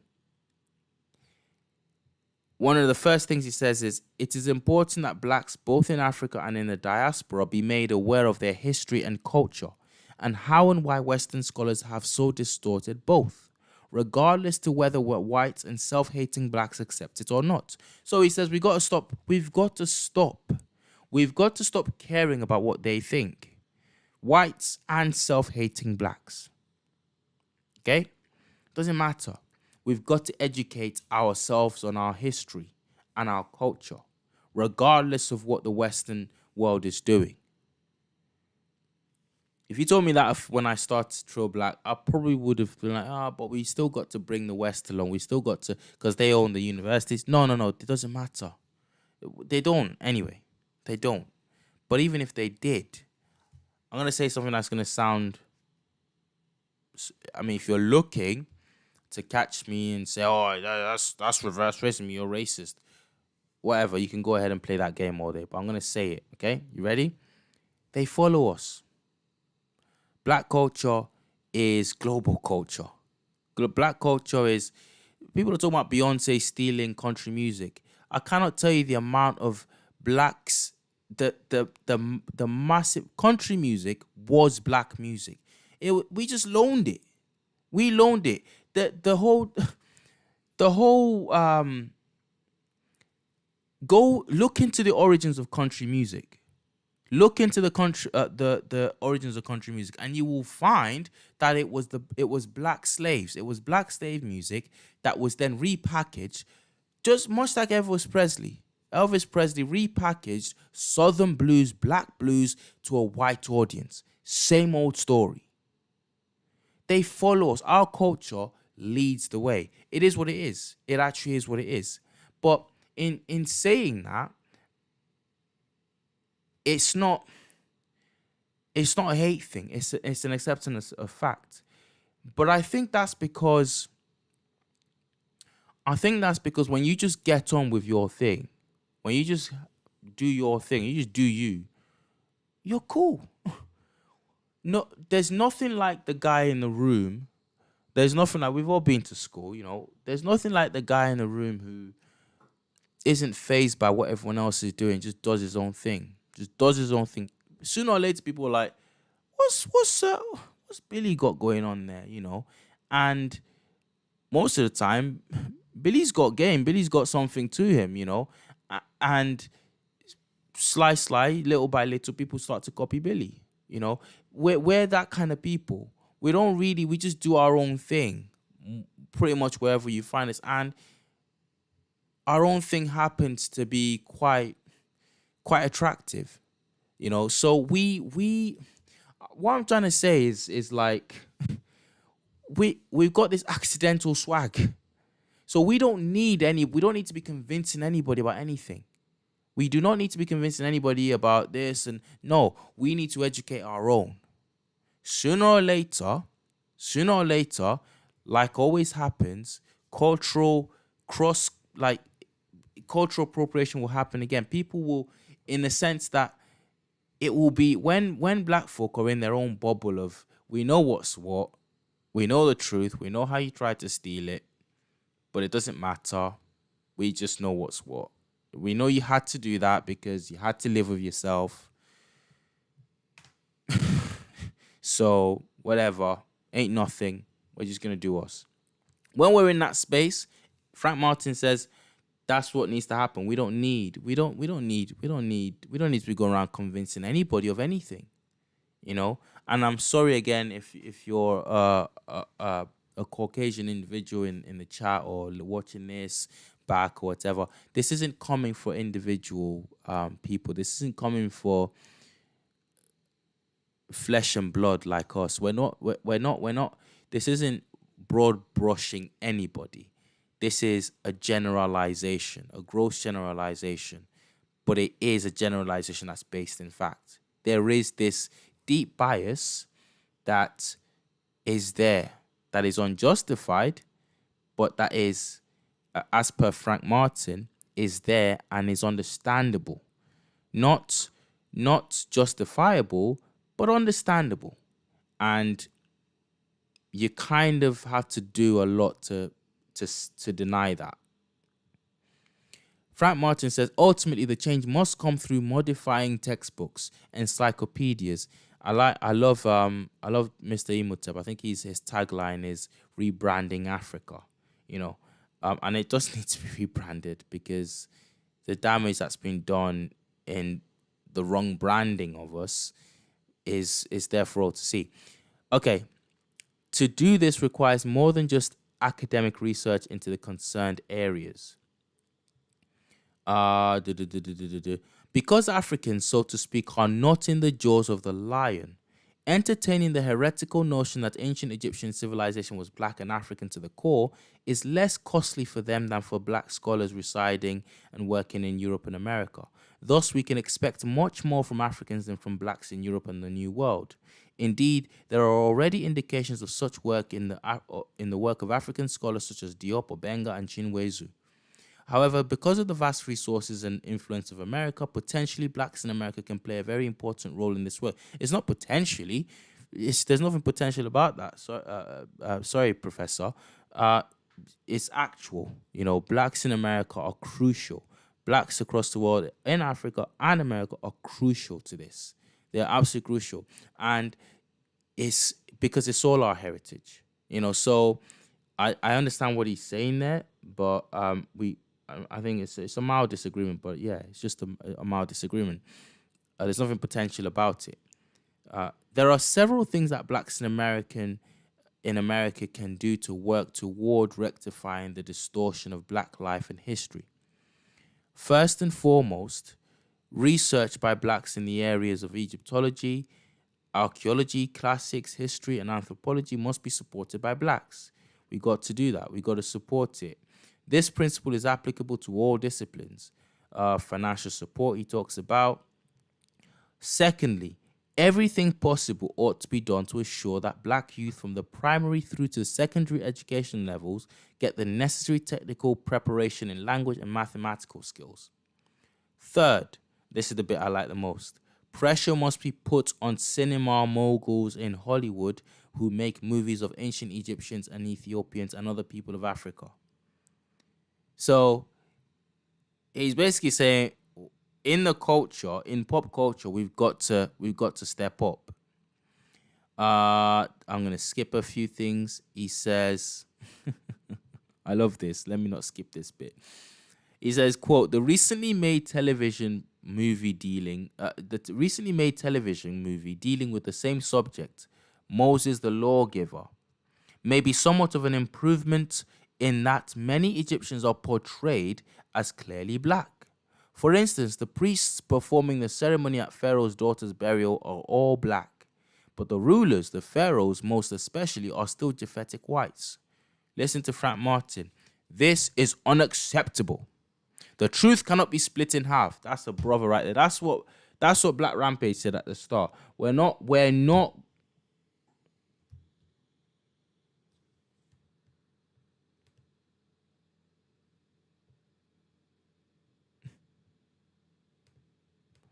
Press 1 if you can hear me.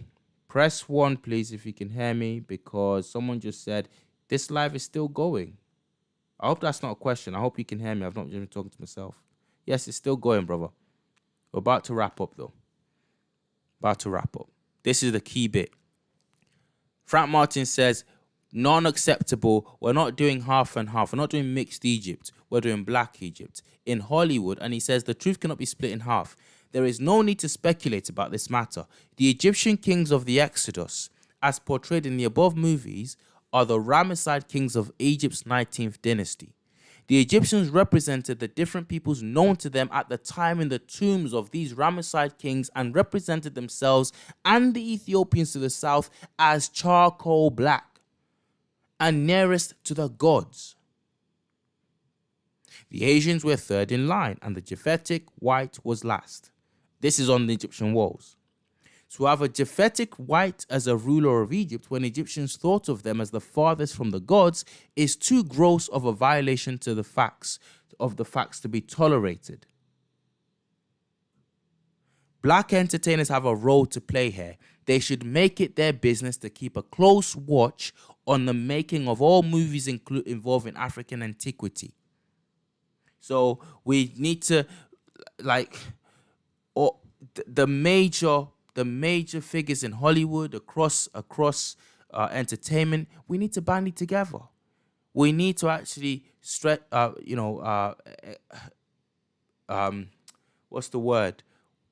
muscles a bit and flex our muscles a bit in this role. So, but what we don't want is productions. Why would you make, thank you, musicologist, why would you make this big production about Cleopatra, okay, and come out with a woman saying, I don't care what they tell me, Cleopatra was black, right?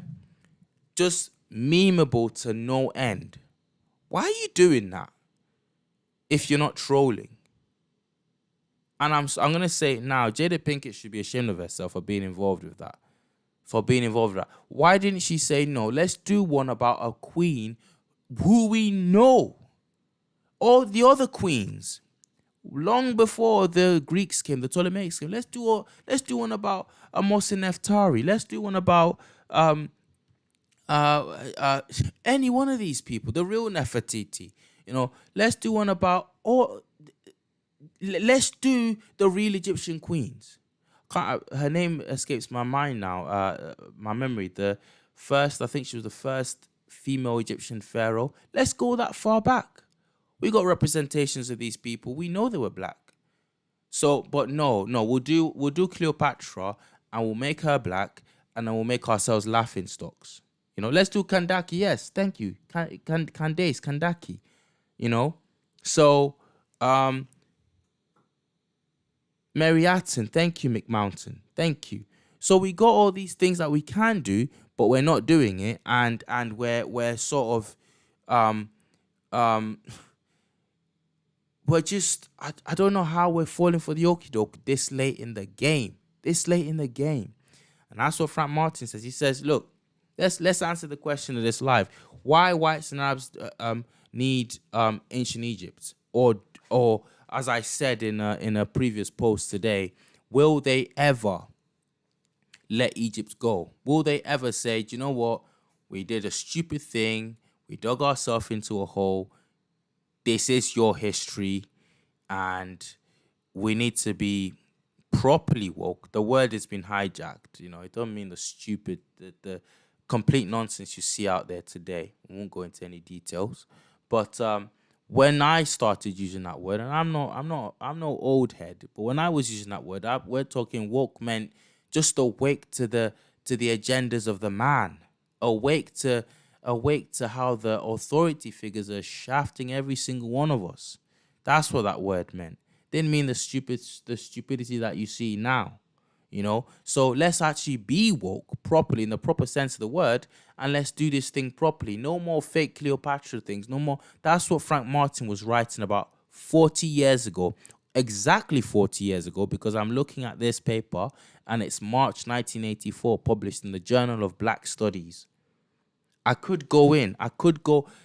had lined up another article that this linked up to, so I might make that another live. That article goes into looking at this, looking at the Herodotus quote in detail and absolutely debunking all the lies that's been told about Herodotus and about all the lies that's been told about him and the Egyptians and the Colchians.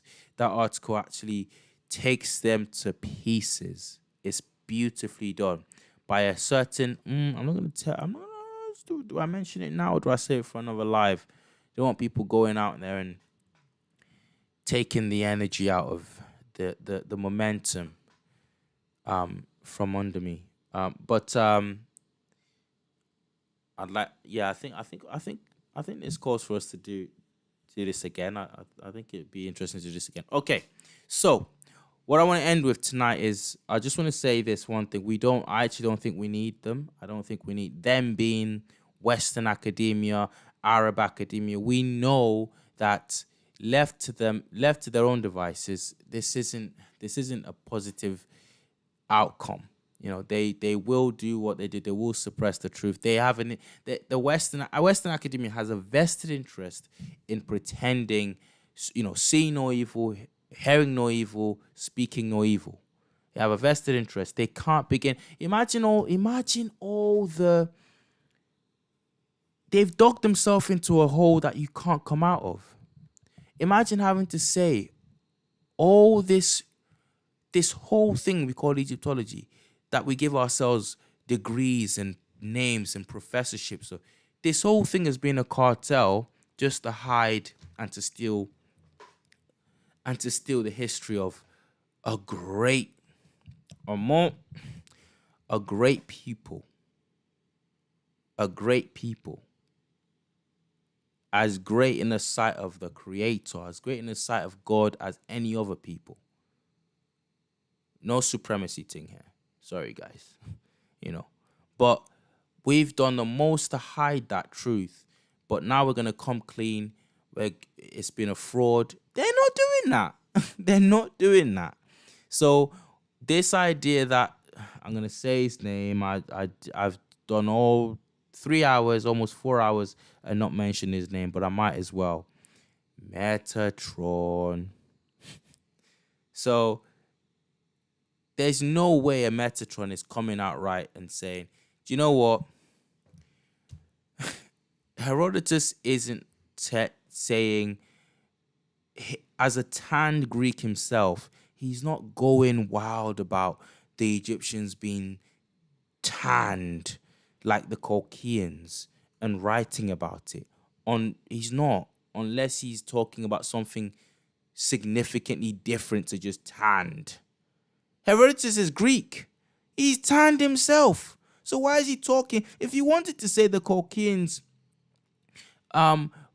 he thinks the Colchians are like, he could have just said the Greeks. They're like the Greeks. They're like the Italians.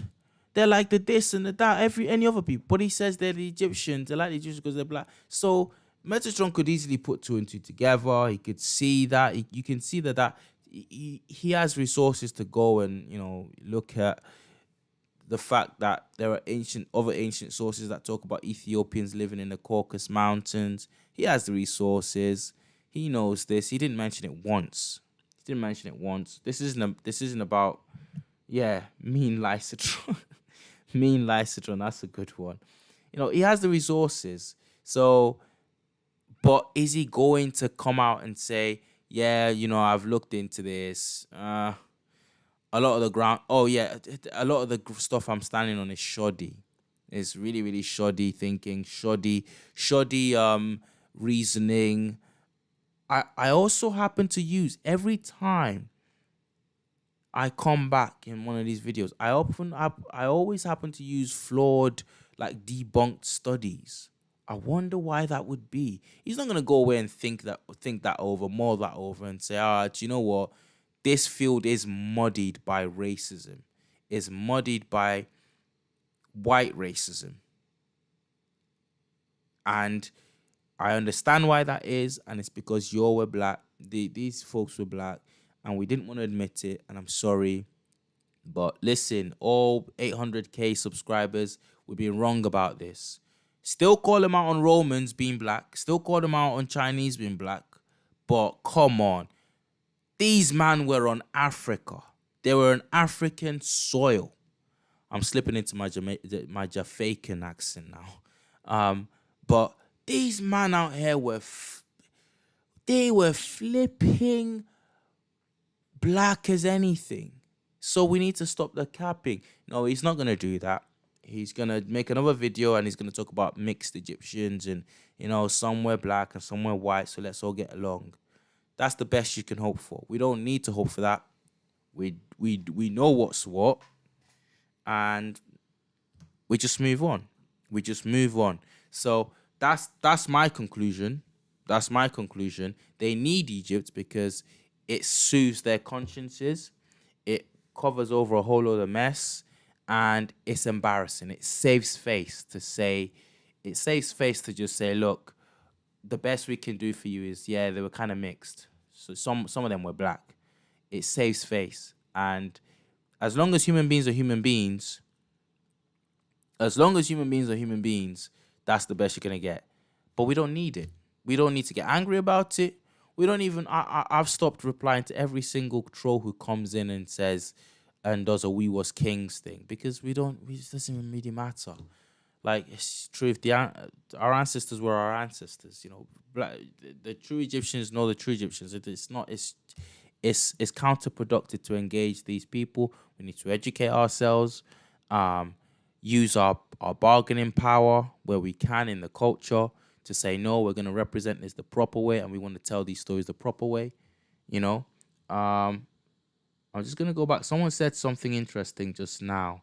Someone said, Cleopatra's mother was Egyptian. She was therefore half black. Yeah, could well be. I'm just not certain about how she would have looked being, like the Netflix thing put out. So I'm not certain about that. What should we do about the new Netflix series about Moses? They made Moses' wife black, but they made her very light, and also the rest of the Hebrews are portrayed as white. Wow. Drop me a link to that. There's a new Netflix thing about Moses. See, that's what they're going to do. Just me, that's what they're going to do. This is what they're going to do each time. They're going to pretend. I don't know if it was Black Rampage who at the beginning dropped that amazing super chat, got us going with the amazing $10 super chat. And he said the mix thing is just throwing us bones. I think it was the Black Rampage that said that. The mix thing is just throwing us bones. It's very insulting. It's actually so insulting because they know what's what, but they have to save face. Why can't you just be decent? Why can't you just be decent and say, look, it doesn't matter. This is what I'm seeing on the ground. It was a lie. It was all a lie. Have it. If it has nothing to do with you, it was your ancestors, so you don't have to claim that ish. You don't have to claim that. You can disown it outright and say, I know what the truth is right now in 21st century, and when I'm making my when I'm making my movies, when we're making our movies, we're going to tell the truth properly. No, they have to play this game of, oh, well, okay, right, they were mixed. So make more. We know Moses' wife was black. It's in the Bible. It's in the Bible. I think it's Miriam, who says something about her skin being black. But in any case, it might not be that she mentioned Miriam was Moses' sister, but it might not be that she mentioned her skin color directly. Carol Asperum says Testament, the history of Moses. Thank you, Josmi. Carol says Moses' wife was a black Ethiopian. Yeah, I believe she was. She was I think it says she was a Cushite. Yeah, it says she was a Cushite. In some versions translate it as Cushite. And we know that. So black Israelites, there's one for you.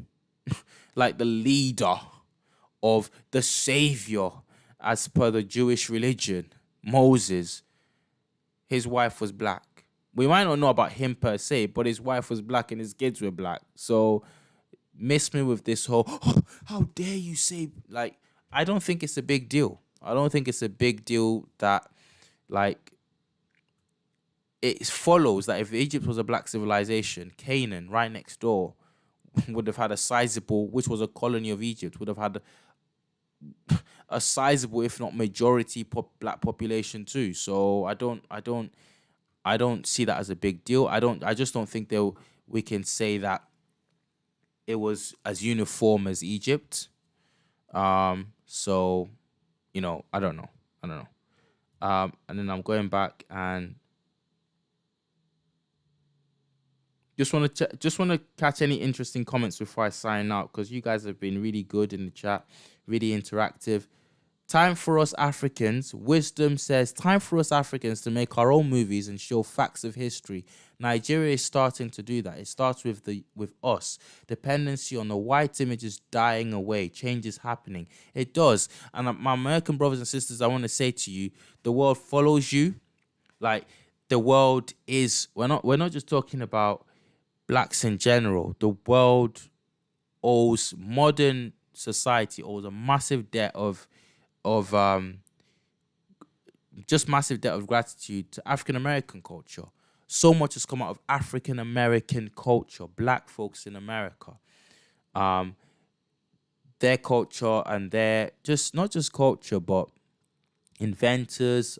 There's a video coming out, and we're not just talking about like top 10 inventions. No. There's some stuff that's been hidden from us. So stay tuned to Trill Black. There is some heavy duty stuff that's been hidden from us that blacks gave the world in the modern era.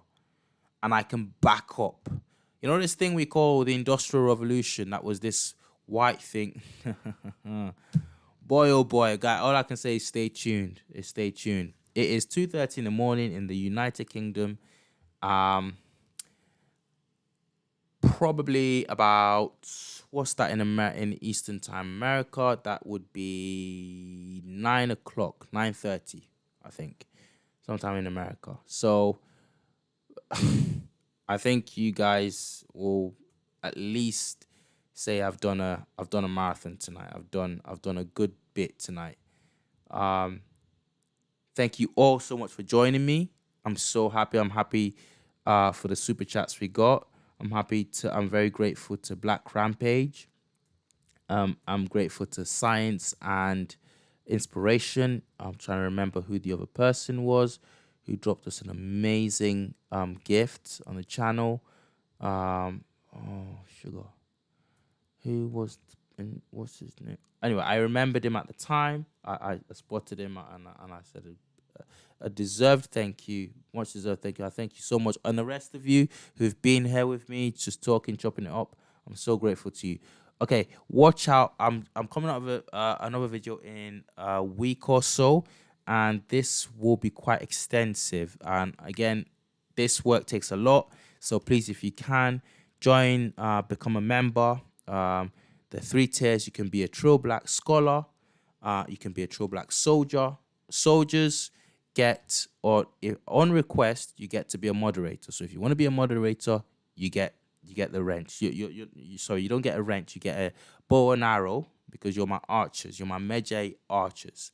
And there's the last tier, which is just $8.99. So you got $2.99, $5.99, and $8.99, and that is the Trill Black Sages, the seat of sages. Yep, the seat of sages, the council of sages. And it would be great if you could support me that way. There are different benefits to the different tiers. And yeah, just have a look at that and, support the channel in what way you can. Okay, guys, I'm out. I'm going to end the stream now. Thank you so very much for joining. Peace out.